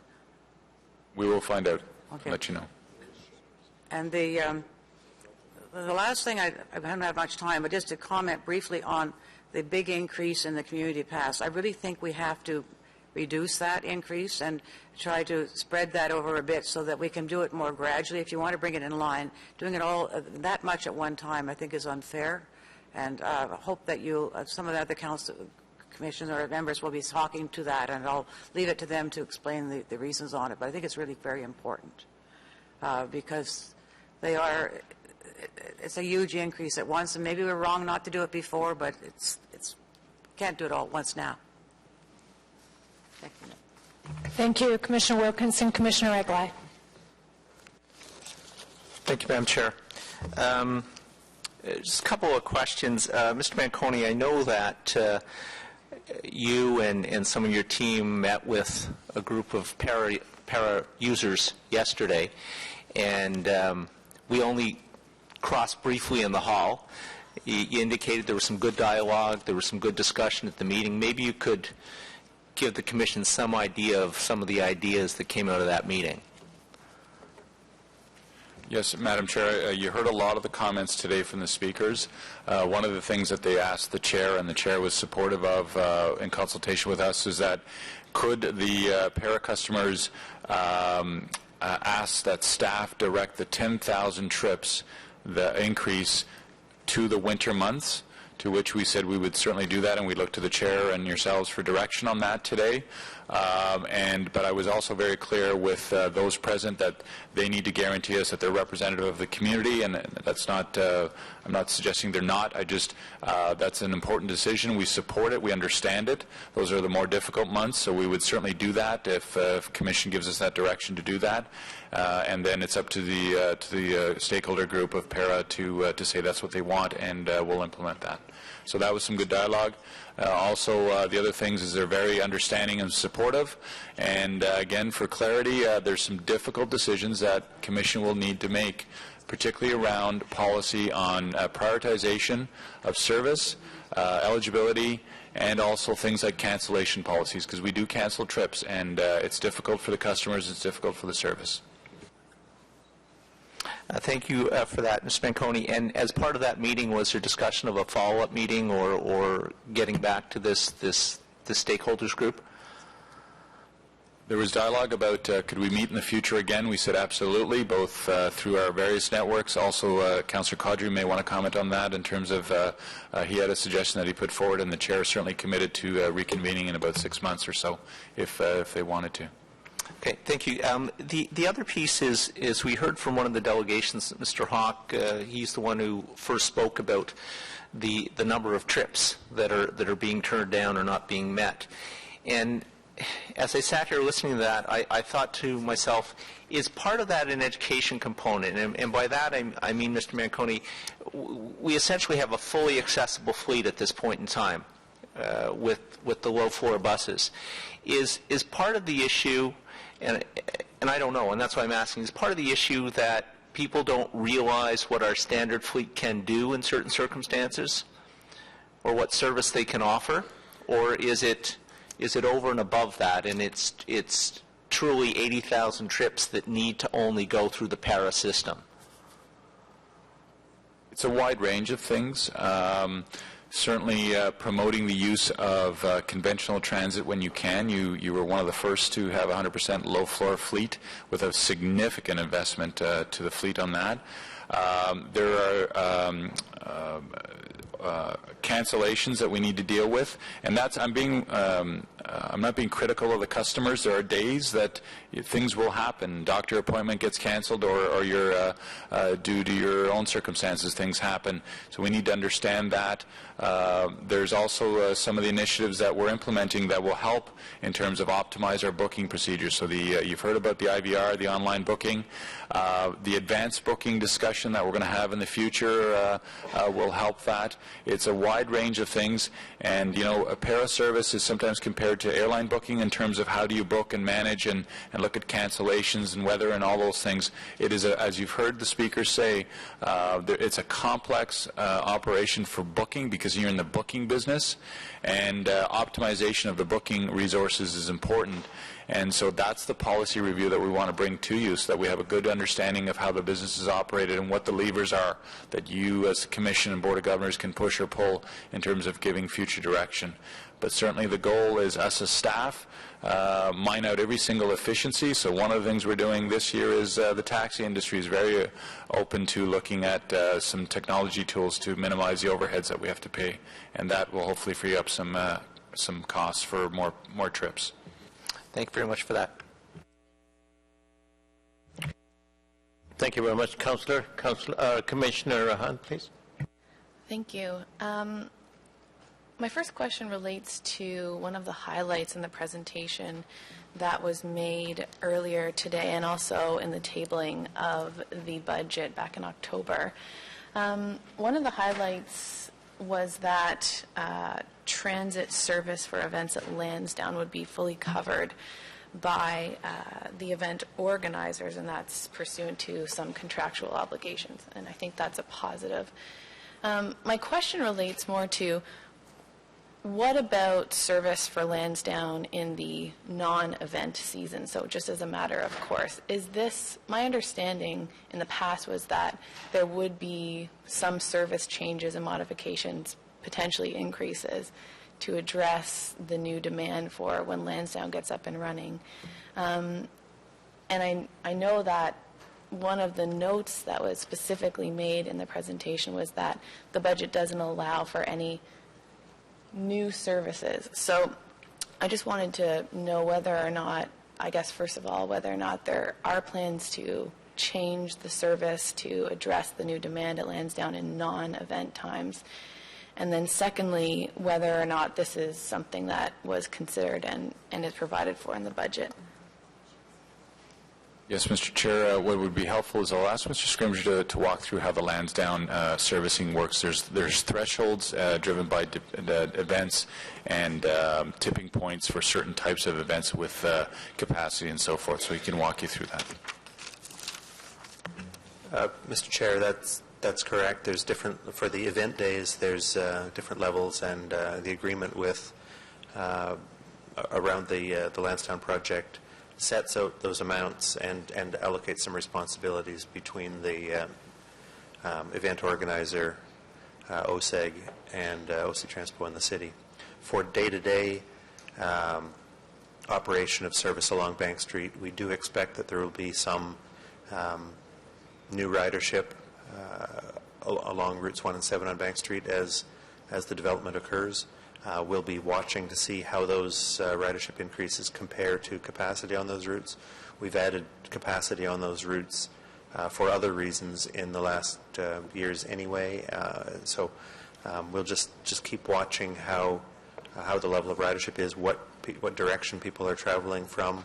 For instance, if they're traveling south on Route 7, we might need to add capacity, but if they're traveling south on Route 1, we might not. If they're traveling in another if they're traveling north on Route 1, we might need to add capacity. If they turn out to be traveling north on Route 7, we might not. It depends where they're coming from, where they're going to, and how many of them are, and what times they're traveling. But we'll be watching that very closely. So is what you're saying, I just want to make sure I understand, does that mean, from what you've said, can I take that there is room to add capacity or to make those adjustments should they be required? Mr. Chair, yes, as Mr. Manconi explained earlier, there's every quarter we review the balance of service and where we allocate it all across the city. And if ridership is higher in one area and is not quite as high in another area, we can reallocate capacity either by changing the number of trips that we run or by changing the vehicle type that we assign. Thank you. The next issue that I was going to address was something that a lot of the public delegations spoke to today, and something that does concern me, is when you review the transit user fees proposed in this draft budget, when you look down the list and you see that the community pass is being raised by 16.4%, we heard the concerns, and it seems to me like this is something that is will very negatively affect some of the most vulnerable people, citizens in our community, and some that really rely much more than many of us do on transit. So I had some questions and some issues, but I understand that one of my colleagues may be tabling a motion to address this, so I'll reserve my questions for when that's tabled. Thank you. Thank you, Commissioner Wong. Commissioner Johnson. Thank you, Madam Chair. On page 5 of the budget, there's a reference to revenues of approximately $10 million from the federal government. Now, I assume, is this coming from the gas tax fund? And if so, is that not indexed to inflation? Because I see it's stagnant over the past year.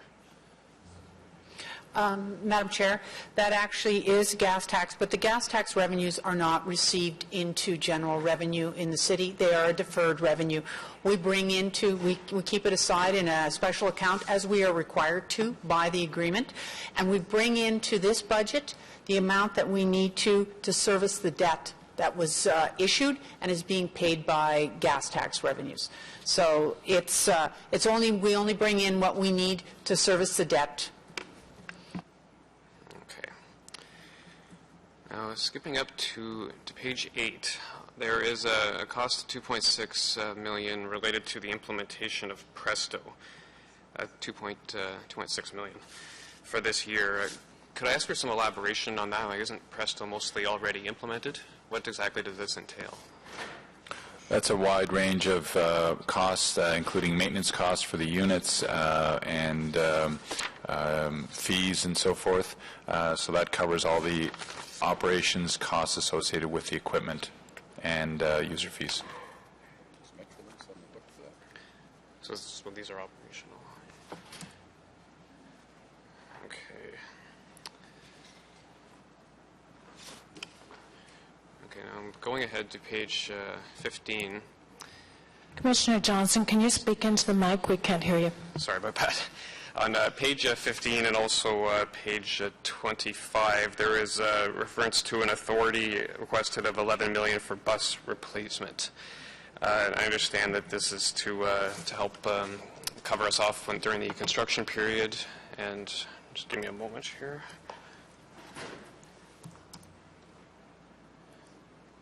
And also to fund early replacement of buses that will be life expired in 2019 to 2021. So I understand this is just the authority that we're granting here. I can just to confirm, these buses that we would be purchasing next year will be outfitted with the onboard surveillance systems? Madam Chair, we have a briefing coming to you on the 9th for the bus acquisition strategy for the detours for the Confederation line, which this covers. But the short answer is yes, in keeping with the direction that this commission set, we would be including a closed-circuit television system end-to-end in those new vehicles. And those systems will also be the new O-Train cars that will be being used next year? New O-Train, Confederation line, and new buses that we buy. And then PARA will be equipped to install if funds come available and if the community says they want them in that. So the PARA vehicles are further dialogue. Now, if I'm not mistaken, we're going with the system that was described to us in June, basic system plus remote downloading plus remote monitoring. So live monitoring of cameras would be available in emergencies. That's correct? Sorry, Madam Chair, I didn't hear the last piece. The live monitoring of cameras will be used in case of emergencies, like the operator or a passenger push a button for this remote monitoring to commence? Madam Chair, those are details that we could certainly elaborate on the 9th. I don't have all that information in front of me, but it's what Commission approved in that report. I don't have that report in front of me, but it is, at the high level, it's as you described it. Yeah, that was in the report in June. So given that this would be rolled out next year, are there, I know in the past, I think it was maybe 5 years ago, there was signage on buses about cameras installed on select buses. Will there be signage on these buses or other communications activities to inform riders of these improvements? Absolutely. Okay. Now, on another issue, Madam Chair, I see on page 27 there's some funding dedicated to accessibility improvements at stations for all customers, including seniors and customers with disabilities. Will any of these funds go into improving the performance of the elevators at transitway stations, which I understand have been an issue? There's funding for elevator refurbishments. I don't believe it's in this one. This one is for accessibility features. I'm looking to Mr. Pepper. It's a wide range of features, door openers and so forth, but refurbishments of elevators are also covered in other parts of this budget to improve them. So we're doing rebuilds, as you know, on elevators. Okay. Thank you. And I noticed also on page 29 there's significant funds dedicated to midlife refurbishment of buses in 2015 and 2016. Looking forward, the funds are increasing in those years compared to 2014. I'm jumping ahead a bit, but I understand that refurbishment will require taking the buses off the road, and we're talking the time of heavy construction as we bring in LRT. Is OC Transpo confident that there'll be sufficient bus numbers available to cover the additional service required during the construction detour period, as that's referred to on page 25? Short answer is yes, Madam Chair, and that, again, that would all be covered in the presentation we're giving you on the 9th in terms of the detour strategy, where we are in the midlife refurbishments, and advanced purchasing of vehicles to get through the detour stages. I'll be very much looking forward to that report. And finally, on the, sorry to bang this drum again, but on the matter of the user fee increases on the community pass, I was just doing some, trying to do some number crunching, because we see an $8.75 increase in the community pass, whereas the regular cash fare, for example, goes up by 5 cents, and the cash express fare goes up 10 cents. I realize this is a shot in the dark, but is OC Transpo able to give any guesstimates on whether, hypothetically, increasing the regular cash fare and regular express fares, perhaps doubling that expected increase, 5 cents to 10 cents, 10 cents to 20, could this fund a reduction in the need to increase the community pass perhaps by half? I'm not sure exactly the numbers of community pass users. Madam Chair, those are complicated analysis that we'd need to do, and we'd, if there was direction from the Commission to do that, we'd certainly look at all the various options and scenarios, but to do fair changes on the fly in terms of the variables. So again, I'm hearing that there's been some dialogue about giving us some direction, so perhaps we can roll that into that discussion. But to answer immediately whether or not moving one to another would solve the issue or the challenge, again, I look to the Chair for direction on that. Yes, I understand one of my colleagues is bringing forward some discussion on that, so I would suggest looking at the cash fare plan. I think that's it for me. Thank you. Thank you, Commissioner Johnson. Commissioner Crew. It's been an interesting morning. Thank you, Madam Chair. Just one generic question. Going forward, I noticed that the estimate for the budget overall is based on an estimate of 98.8 million trips for next year. Looking that we're already below that number at 98, roughly 400,000 for the most recent trip. I'm wondering, what's your confidence that we'll be able to hit the 98.8 level, and is there enough flexibility built within the plan that even if we are closer to current levels, we will still be able to meet our budget? Madam Chair, as Mr. Scrimgeour noted, this is the best estimate we have based on the information we have. In terms of confidence level, the one thing that is working in our favor is even with the reduction in ridership, we're still forecasting to be within budget this year. That gives me optimism. You know, that's no small feat. That's the first time in, I believe, 10 years that transit has come in under budget. And that's because the management team's doing a great job of watching every nickel that we spend. So that gives me that level of comfort that perhaps you're asking me to comment on. But it's the best estimate that Mr. Scrimgeour and his team were able to put together. And I certainly do appreciate the fact that it was under budget, and I do think that that's a compliment to your management team. I'm going to make my comments on the community pass issue. First of all, I do understand that this is a policy that we passed at this time last year. Is that correct? That eventually the community pass would match the seniors pass? That was set, correct. Okay. Just really to make a comment, I would have to say that I was perhaps a little asleep on the wheel on that one myself, or perhaps I just didn't realize the impact of the numbers, given that the seniors pass increased itself. I recognize that there is a difficulty in making any budgetary change or fare table change on the fly. So instead of asking that to be made now, I will be simply filing an inquiry at the conclusion to address this issue, perhaps in a longer term, in a little bit of more of a reasoned way. Thank you very much. Thank you, Commissioner Crew. Are there any other questions to staff? Seeing none, I just wanted to follow up on the issue that you alluded to a little bit earlier, Mr. Manconi, which is in a meeting that we had with paratransit users, there was a request to concentrate the 10,000 additional paratrips this year in the cold winter months between January and March. So I'm wondering if you could just tell us the advisability. One, is that possible to concentrate that many new trips in that window? And is that something that you would recommend to us that we do?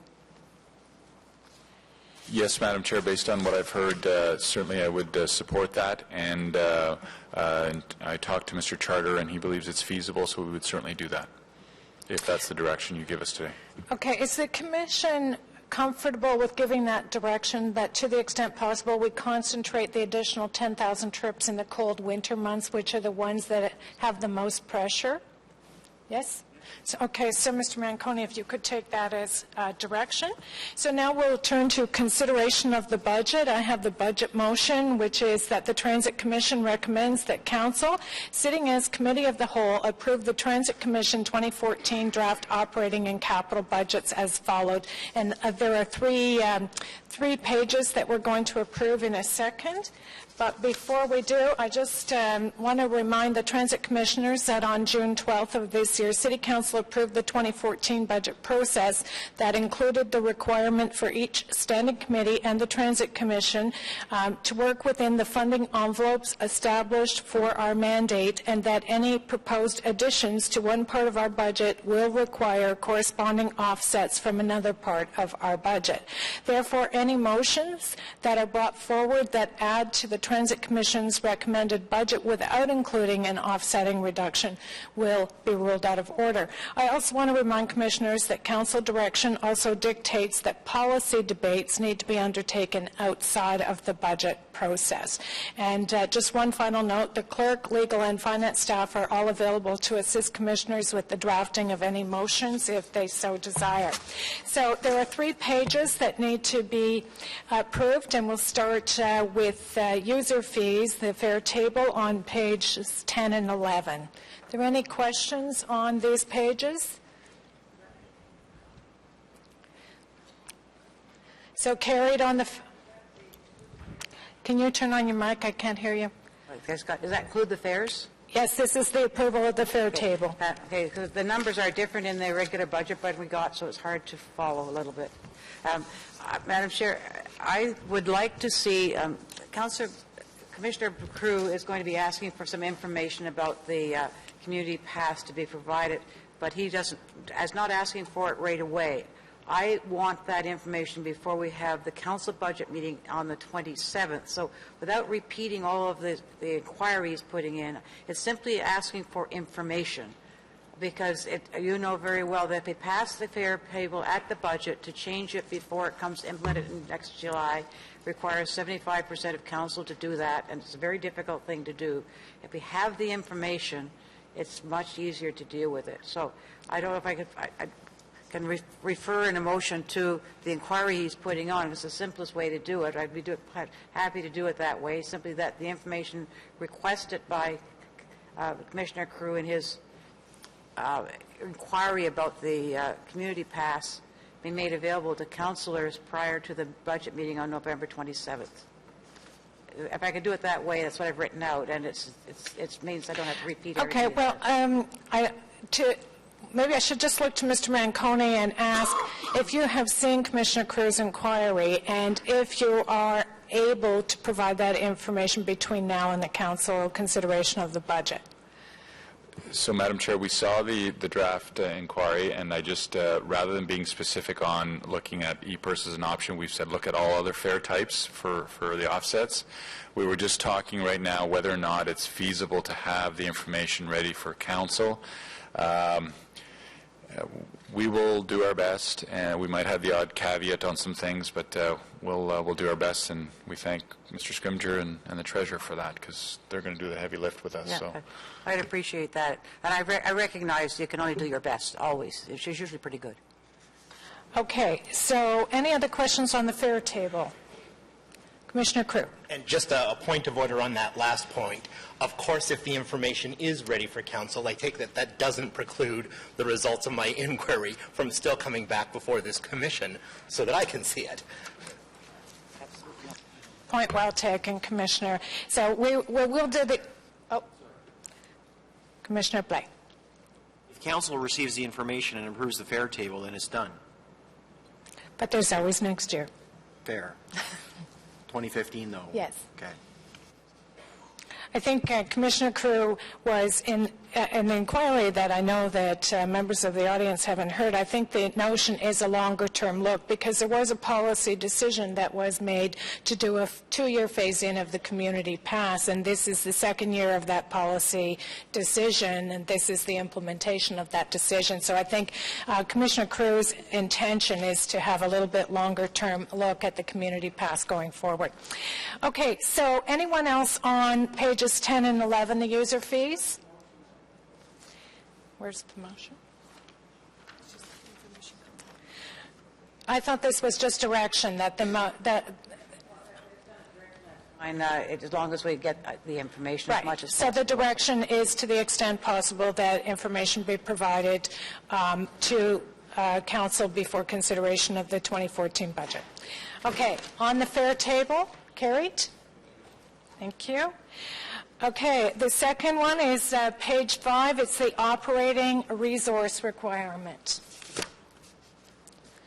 Any questions on the operating resource requirement? Seeing none, carried. And the third are pages 17 to 29. It's the capital budget requirements. Any questions on the capital budget?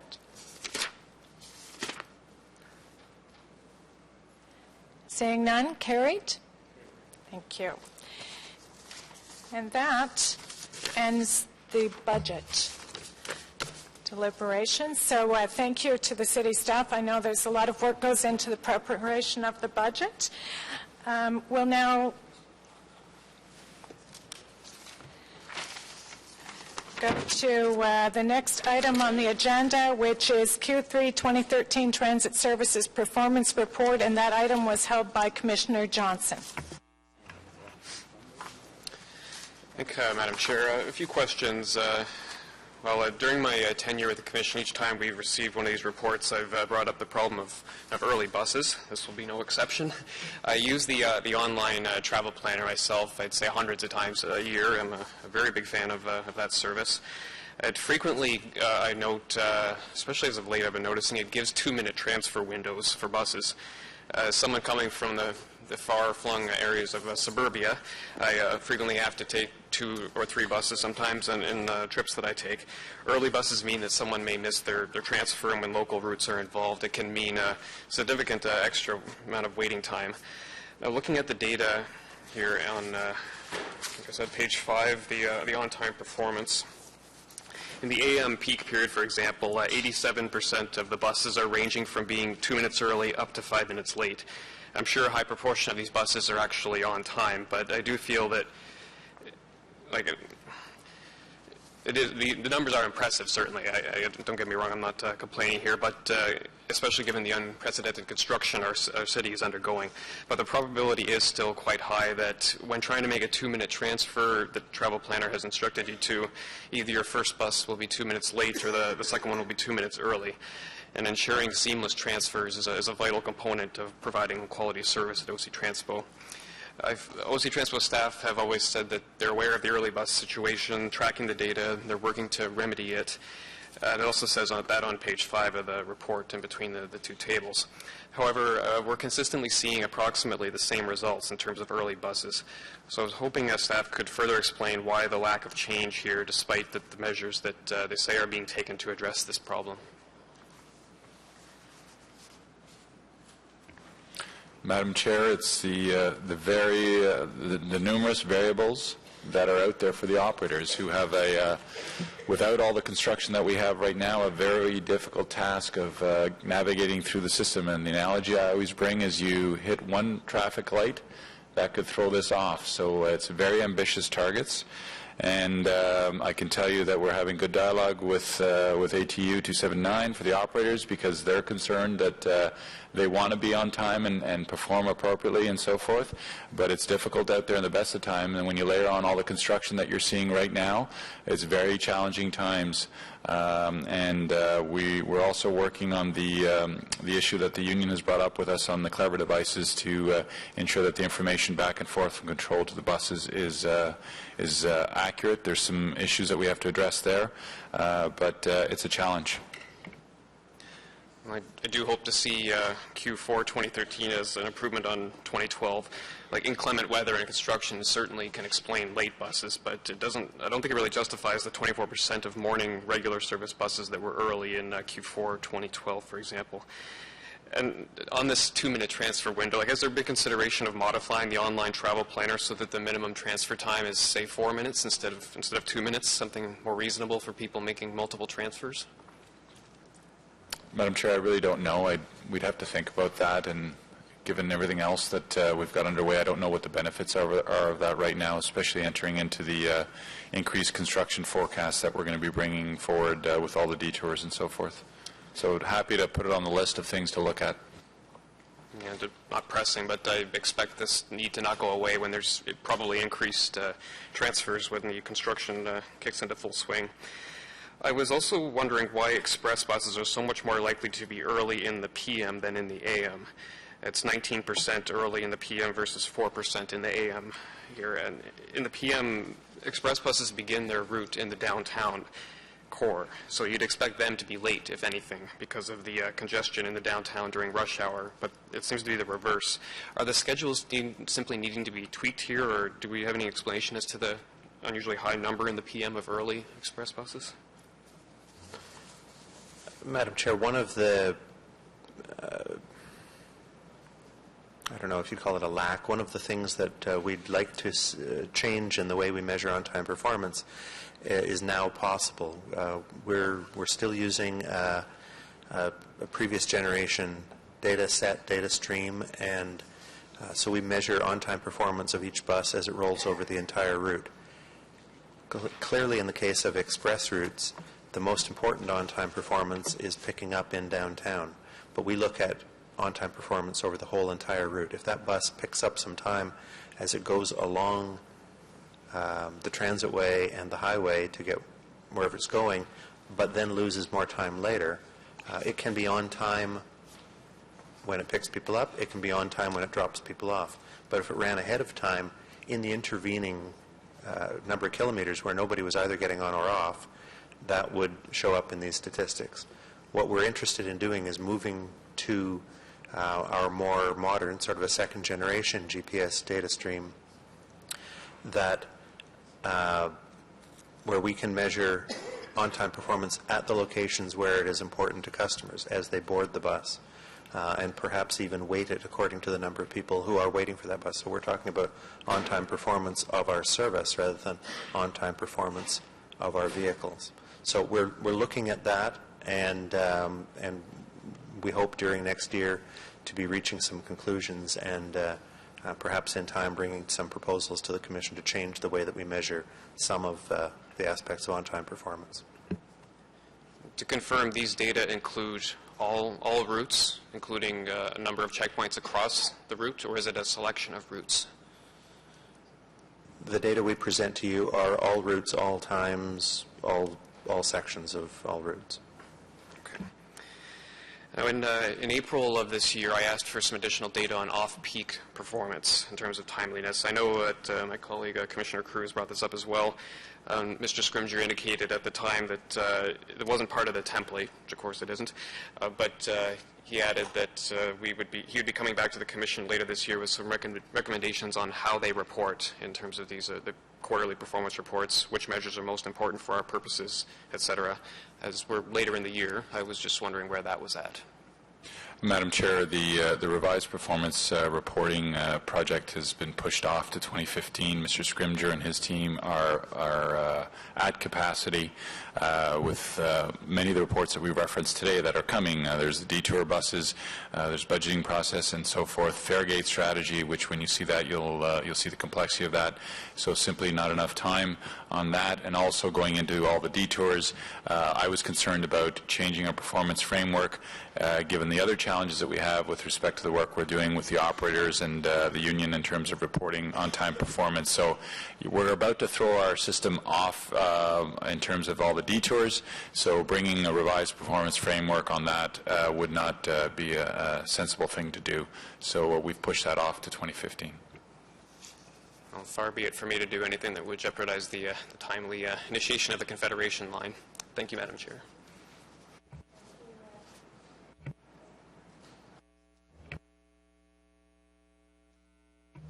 Thank you, Commissioner Johnson. Commissioner Wong.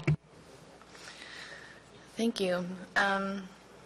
My questions were related to the last issue raised by Commissioner Johnson, and that is the revision of the metrics and the reporting that we get on a quarterly basis. I find it somewhat worrying that we won't be getting any revised metrics. And I just want to make sure that I understand that it's the initial, some of the members of the Commission had previously asked for some updated reporting, some particular areas of focus. I know were safety and security and some reporting on para. And at one point, we had asked to be provided with new suggested metrics or areas that we would get reporting on. And in my notes from, I believe it was January, February, I had that we would hear back on the new areas of metrics and reporting in October of this, or in the fall of this year. And I just want to make sure that I'm hearing now that we won't be getting those updated recommendations for new reporting until 2015, which I think is after we will no longer be here. Madam Chair, that's correct. And I know that we had committed to meeting with every single commissioner. We've done one such meeting. Commissioner Farabee has, we've met with him, and he's provided some very valuable insight into some suggestions he had. We do have to remind ourselves that we had a tragic event also on September 18th that put us on a whole bunch of initiatives. The investigations are still ongoing, and I can tell you that every member of this team is involved in the ongoing issues there. And so it's a workload issue. It's a combination of things. Also, in terms of what the changes that occur in 2015 with the detours, which you'll see on December 9th, and some of those issues related to that. So 2015 is when we can bring that forward. Well, certainly I think it would be, at a minimum, I'd like to, I know that we had meetings scheduled to discuss the metrics at one point, and I know there were some intervening events that probably caused that to change and ultimately be canceled. But I would like to engage in that dialogue at some point, rather sooner than later would be great, and I think it would be useful to review that. So can we have those meetings resumed, because I really do think that these are the reporting that we get, and we rely on them to make decisions. So I do feel like it's important. I couldn't agree with you more, Commissioner. You heard today from the para customers. They asked me the same question yesterday. When can you bring the same quarterly report that you have for conventional service to the Commission? And I said, it's added to the list. I can't explain why para wasn't included in the past. I can't explain why some of those safety features weren't included in the past. Can I commit to perhaps if the Commission, the rest of the Commission's fine, is having Mr. Scrimgeour have the meeting with the citizen commissioners before the end of the term? Absolutely, I could do that with an understanding that it's about inputting into the process. I could do that, but the demands for information and revised performance measure are significant. Also, when we overlay the safety plan that was tabled and the APTA review that's coming, I'm almost positive they're going to suggest some safety metrics which we can throw into the hopper. So if the chair is acceptable to the proposal, I would commit to meeting with the citizen commissioners, myself, and Mr. Scrimgeour. That would be great, and I'm sure I'll follow up with you offline. Thank you. And thank you, Commissioner Ron. Are there any other questions on item number 5? Seeing none, received on the report? Received, thank you. So turning then to item number 6, which is the review of advertising standards for OC Transpo. And as you know, I placed this item on the agenda. The last time the advertising standards for OC Transpo were reviewed was in 2009 by the then Transit Committee and Council. This review was done prior to the creation of the present-day Transit Commission. Recently, there has been public debate about advocacy advertisement campaigns. A review of the advertising standards is warranted to ensure not only that the advertisements comply with the latest case law, but also to ensure the most efficient and transparent review processes and procedures are in place for any proposed advertising campaign.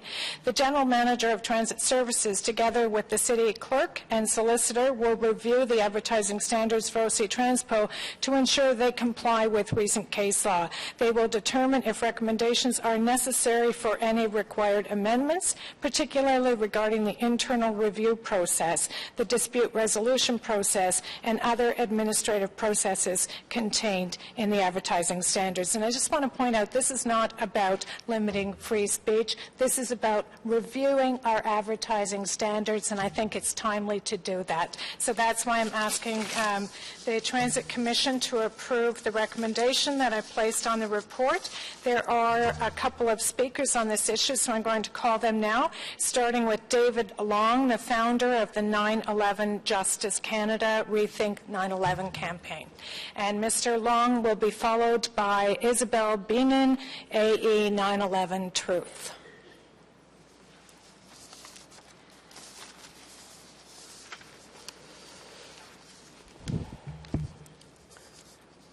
Good morning, Mr. Long. You have 5 minutes to address the Commission. Go ahead.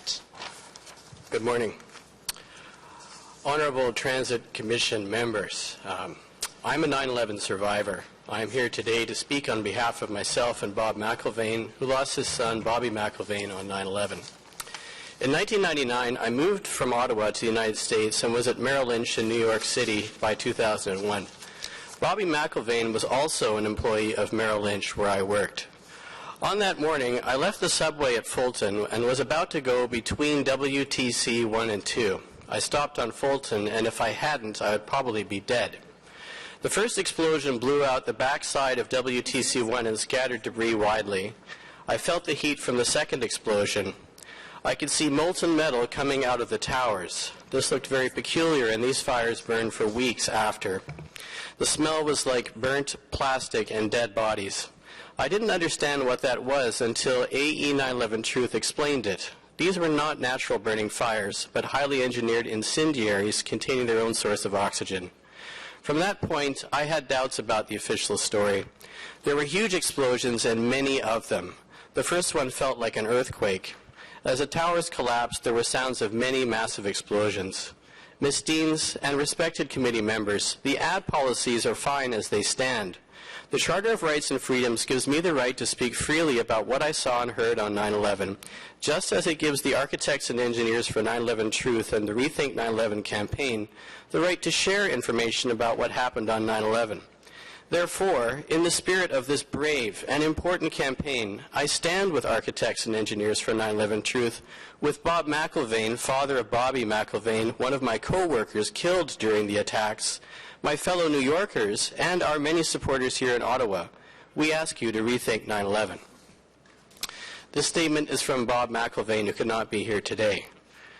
My son Bobby, age 26, a Princeton graduate and employee of Merrill Lynch, died in New York City on September 11, 2001. Like most of the world, I believed that Osama bin Laden and a group called Al-Qaeda perpetrated these horrible acts. But as time went on, I began to think differently. I attended the great majority of the commission hearings. I felt that the commissioners were condescending and obsequious. They never asked the hard questions and the family members requested. Finally, after the hearings ended, the commissioners admitted that the hearings were compromised. They even admitted they knew that Pentagon officials had lied. Commissioner Richard Ben Veneste said the hearings were an exposition and not an investigation.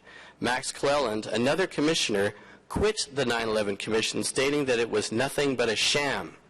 Hundreds of family members agree with this assessment. We have never had an investigation, and at this time we had one. The Rethink 9/11 campaign is merely asking the world to take another look at the facts of that day. To state that these ads do an injustice to the 9/11 families is horribly wrong and misguided.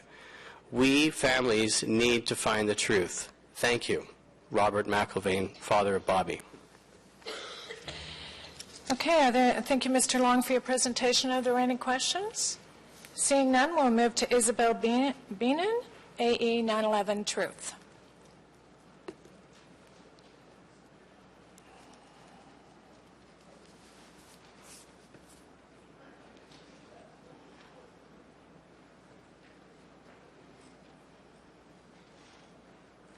Hi, everybody. I hope everybody's well today. I'm going to be reading a statement from the organization Architects and Engineers for 9/11 Truth, which are the sponsor of the Rethink 9/11 ads. Rethink 9/11 is a global public awareness campaign launched on September 1st, 2013 to educate the public and galvanize support for a new investigation into the events of 9/11. In September, the Rethink 9/11 campaign ran ads on 300 buses in Ottawa, asking riders a simple question: did you know a third tower fell on 9/11? This question was in reference to the 47-story World Trade Center Building 7, which collapsed suddenly, symmetrically, and at a free-fall acceleration into its own footprint at 5:20 p.m. on 9/11.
When you watch this video, it is not difficult to understand why more than 2,000 architects and engineers signed the Architects and Engineers for 9/11 Truth petition calling for a new investigation into this building's destruction.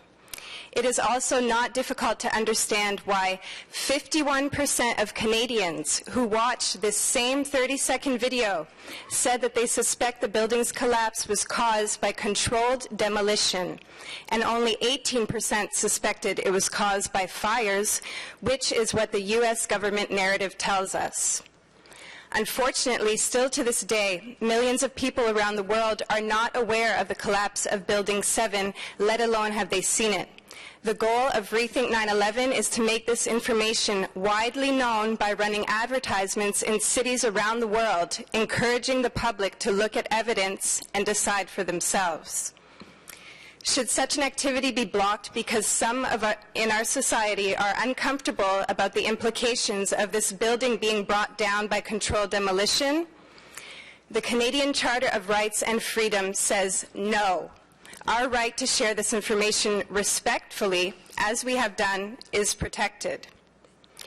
And so we continue onwards. Architects and Engineers for 9/11 Truth is pleased to announce that we are launching a second round of Rethink 9/11 ads in Ottawa and Toronto this December to raise further awareness of the collapse of Building 7. Starting the first week of December, thanks to the generosity and commitment of hundreds of supporters, Rethink 9/11 ads will be seen on the back of dozens of buses in Ottawa and inside hundreds of subway cars and buses in Toronto, featuring a new question. Have you seen the video of World Trade Center 7's collapse? 51% of Canadians who see it suspect it was a controlled demolition. Okay, there's a point of order, Commissioner Blake. I've been trying to give them a little latitude to... Okay, the point is our advertising standards. It's not an opportunity for you to make announcements about future truth campaigns. So if you could stay within the discussion that's in front of the Transit Commission, which is a discussion of the review of our advertising standards, or you will be rolled out of order. Okay. So just to wrap it up, AE 9/11's Truth's ongoing efforts to raise awareness are dedicated to the victims, families, and all others throughout the world affected by the tragic events of September 11th, 2001, and its aftermath. We ask for your support in helping to bring about a future of peace and justice based on a solid foundation of truth. Thank you. Thank you. Any questions? Seeing none, back to the topic at hand, which is a review of the city's advertising standards. Just as some people feel they have a right to free speech, I think we all agree to that. I also think we have a right to review our advertising standards, and I think it's timely to do that. And in particular, one of the campaigns that raised questions in my mind was the Don't Be That Guy campaign. It was an excellent campaign, but it was developed for a university-aged audience. And one of the advertising standards points to age appropriateness for advertising on our buses. And I just wondered how we just determine the age appropriateness of an ad campaign like that. And that's why I thought that it was time to review our standards and see if they meet the test that they should be meeting and how those decisions are made. So that's why I'm asking today for a review. Are there any questions? Oh, lots of comments, starting with Commissioner Cripp. This may be where my councillor colleagues regret putting a lawyer on as a citizen commissioner. That was before. Oh, thank you. I do feel compelled, though, to comment, just to speak to the motion. With all due respect to the public delegations, Madam Chair, I do think that you were patient in allowing them to go on. They were not really speaking to your motion that's here before the council, before the commission today. To be clear, I support the freedom of expression as is protected by the Charter. I'm in support of the chair's motion, which in no way puts a limitation on free speech. The chair's motion is simply a request to review the advertising standards for OC Transpo to ensure that we comply with our case law obligations. In the 2009 Supreme Court of Canada judgment, here comes the lawyer, in Greater Vancouver Transportation Authority, it's absolutely clear transit authorities are bound by the Charter and cannot limit political speech on transit if the transit authority carries ads at all. Our advertising standards, as I understand, were last reviewed in 2009, prior to the creation of the Commission, prior to the decision in that case. The advertising standards have never been brought before this commission for review, and I, as a citizen commissioner, haven't even ever seen them. So as a result, how can I or anybody else know that our advertising standards are in compliance with our constitutional obligations if those obligations weren't even clear when we last reviewed these standards, unless we take the time to review them? To paraphrase John Stuart Mill, we must allow for the expression of bad ideas, whether statements of opinion or fact, because they may contain some grain of truth that corrects the conventional wisdom or provides a challenge to accepted beliefs. I'm not saying that I personally think either that Rethink 9/11 has bad ideas or that they represent a correction to the conventional wisdom, but rather it's a discussion in which society ought to be able to engage. To that end, I observe that the right of free speech today can correct some misperceptions about what the Commission is actually being asked to do today. The review is not proposing any specific change to OC Transpo's advertising standards, let alone one that would make it difficult for public education campaigns to be carried on our buses. Reviewing our advertising standards does not introduce censorship, rather only ensures that we're complying with our constitutional obligations. In the Greater Vancouver Transportation Authority case, the Supreme Court did not say that a transit authority could never limit the content of its ads. What the court did found that policies that the transit authority adopted for the purpose of providing, quote, a safe and welcoming public transit system were a sufficiently important objective that they could, in some situations, warrant placing a limit on freedom of expression. In Canada, we've accepted that even important constitutional rights can be subject to reasonable limits that are consistent with the principles of a free and democratic society, generally for the collective good. OC Transpo should be able to limit the expression if it reaches the point of being obscene, by which I would mean demonstrably harmful, or if it constitutes what the Supreme Court of Canada would label as hate speech. These are both a long way from the kind of political speech in which Rethink 9/11 would engage, and for me, even the Katy Perry ads wouldn't meet that standard. In summary, Madam Chair, I support your motion. I support a process of review of our policies to make sure that what is limited would be forms of expression that would hit that very high standard. Thank you. And thank you, Commissioner Kerr. Commissioner Blais. Thank you very much, Madam Chair. I don't have case law to quote, but I have common sense, I think. This is a common sense approach. We need to review our standards. There are things that are, in my view, completely inappropriate for government to be accepting advertising dollars for, just as it would be inappropriate for government to be selling cigarettes. We are not required to sell certain products as an organization within our recreational facilities, as an example, and we are not required to allow everyone to advertise on our buses. In fact, we're not required to advertise on our buses at all. It is something we do to offset increases in taxation and in user fees. So this is a very reasonable approach.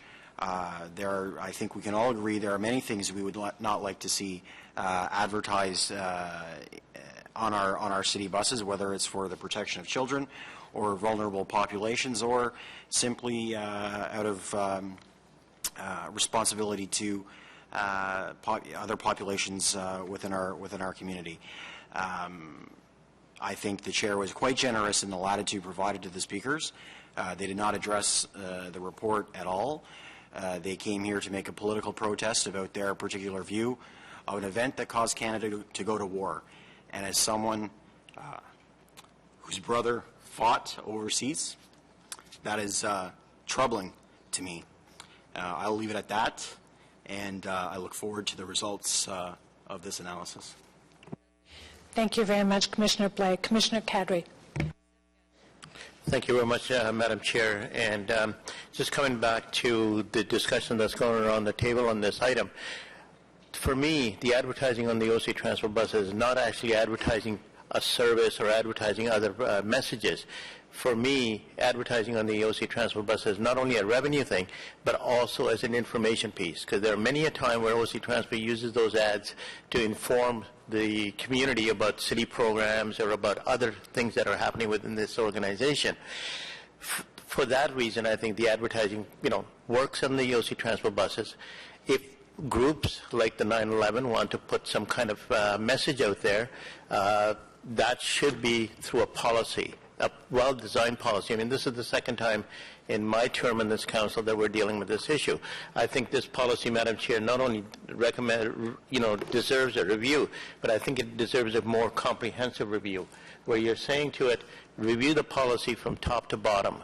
And if there are stipulations that this policy should have added into it, i.e. Looking at disclaimers on some of those ads, maybe that's one part of the solution, but that's not the only part of the solution. I think going forward for this review is a common sense thing to do, as Councillor Blais mentioned, and it should be done, and it should be done complete from top to bottom, and not just look at one section because somebody brings up a political issue, and the whole policy comes under review. Having said that, that's what happened in 2009 when we reviewed this. Again, there was a political issue where it brought this policy forefront.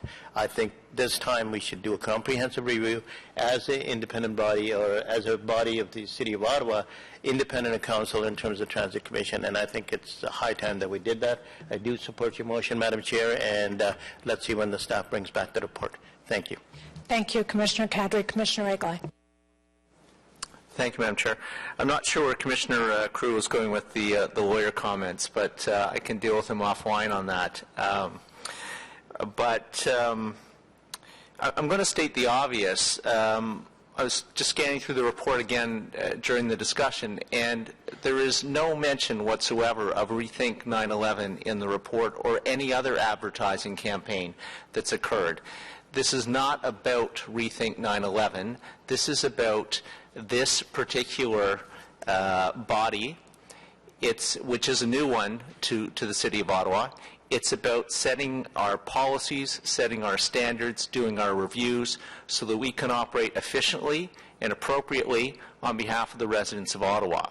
That's what this is about. I see legal is sitting next to Mr. Manconi, and I just have one question. I'm assuming that legal is going to work in lockstep with Transpo on this review, so that what comes forward takes into account all the latest legislation, all the latest case law and practices, and comes forward and presents to us a proposal which is going to give to our commission the best, most up-to-date, most comprehensive and legal procedure going forward. That is certainly the intent, Madam Chair. We'll be working very closely with transit services. Thank you for that. I have absolutely no trouble supporting your motion, Madam Chair. As I say, this is about this commission. It is about how we operate, and it's not about a particular ad campaign. So thank you for bringing it forward. Thank you, Commissioner Egley. Commissioner Blais. Thank you, Madam Chair. Madam Chair, I was somewhat surprised to see this item come forward here because similarly to other councillors, we did go through a previous review of the advertising standards that were being applied to ensure that they comply with the charter, recent case law. Is there anything that you can tell us that we're not complying with the charter or with recent case law? No, Madam Chair.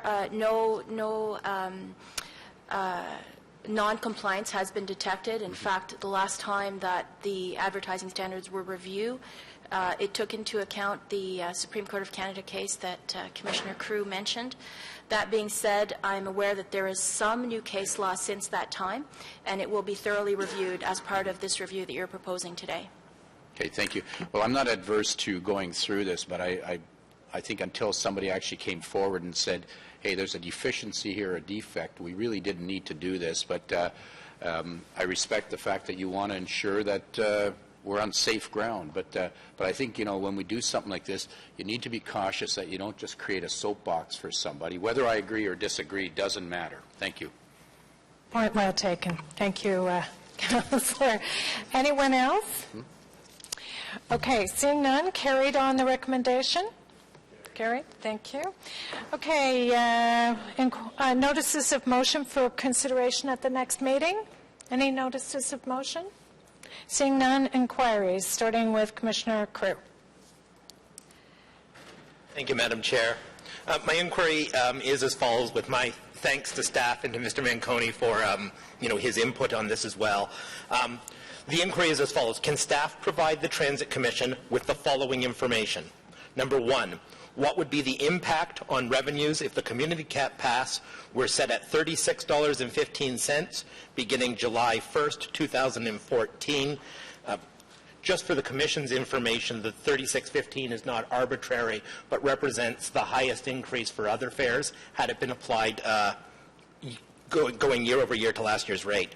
Number two, what would the increase in other fares need to be to generate enough revenue to offset the revenue decrease for setting the community pass at $36.15? Number three, what would be the effect of increasing e-purse fares to the amount required to offset the change with respect to the Commission's policy on incentivizing Presto e-purse users? Number four, are there other measures that transit services could take that would offset the cost of setting the community pass rate at $36.15 that would not impact on service levels? Can staff please provide this information prior to the final deadline for printing passes for the July 1st, 2014 implementation date? Thank you. Thank you, Commissioner Crew. Commissioner Johnson. Yes, I too have an inquiry to file, Madam Chair. I request that this stemmed from the performance report discussion. I request that OC Transpo provide 2 data snapshots presented in a format similar to the data presented in the Q3 2013 Transit Services Performance Report, pages 5 and 6, to inform the Commission as to the punctuality of OC Transpo service during off-peak hours. One data set is requested for each of Q1 2013 and Q3 2013.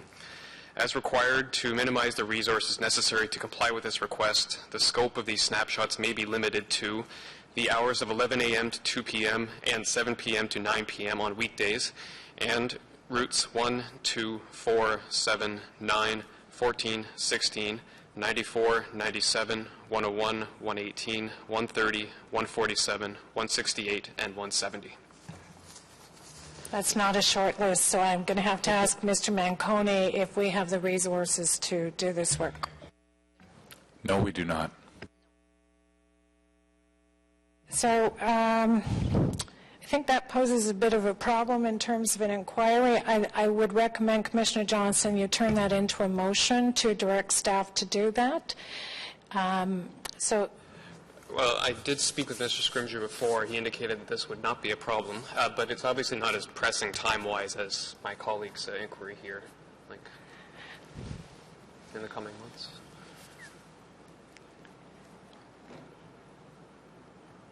Madam Chair, I believe what Mr. Scrimgeour told the Commissioner is he doesn't know how long that will take, and as we all know, Mr. Scrimgeour is very accommodating.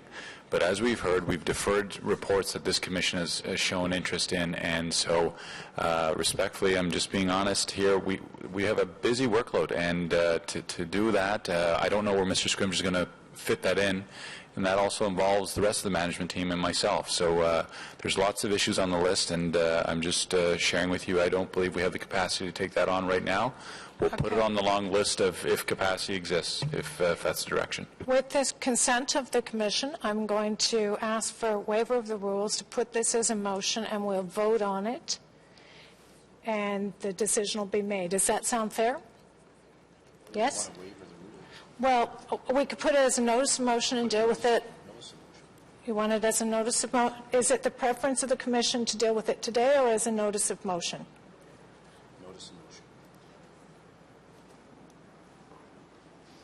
Okay, let's just vote on waiver of the rules, and we'll see what happens with that.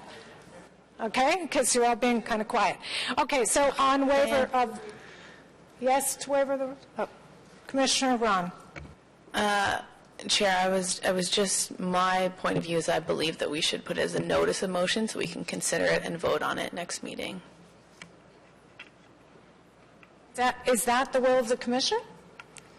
Yes? Okay, then we'll take it as a notice of motion. But, Madam Chair, and just on that point, Mr. Manconi has already mentioned about the timeline that the resources aren't available. Whether we deal with this motion today or as a notice of motion, I don't know whether the vote's really going to change based on the response from Mr. Manconi. I suspect it won't. Anyone else? Commissioner Blais. Just if we're going to actually push this off to the next meeting, I'm fine dealing with it today.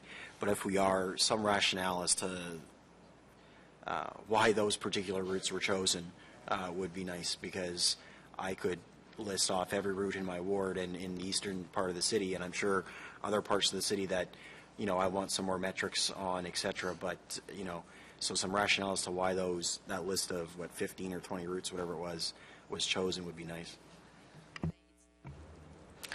That sounded like an argument for dealing with it today, because we're going to have every route on the list. Commissioner Johnson. Happy to take that discussion offline. There was a method to my madness with that selection of routes, but I'm happy to discuss it further with OC Transpo and refine the motion in advance of the next meeting, if it's the will of the chair. But I will point out this is data we've been requesting since I joined the commission in April. Waiver? Okay, so there's still some desire to address it today and some desire to move it. So is there a mover for waiver motion today? Okay, Commissioner Blais is moving waiver of the rules to deal with the motion today, so we'll take yeas and nays on waiver. And can you just remind me of how many votes are needed for waiver?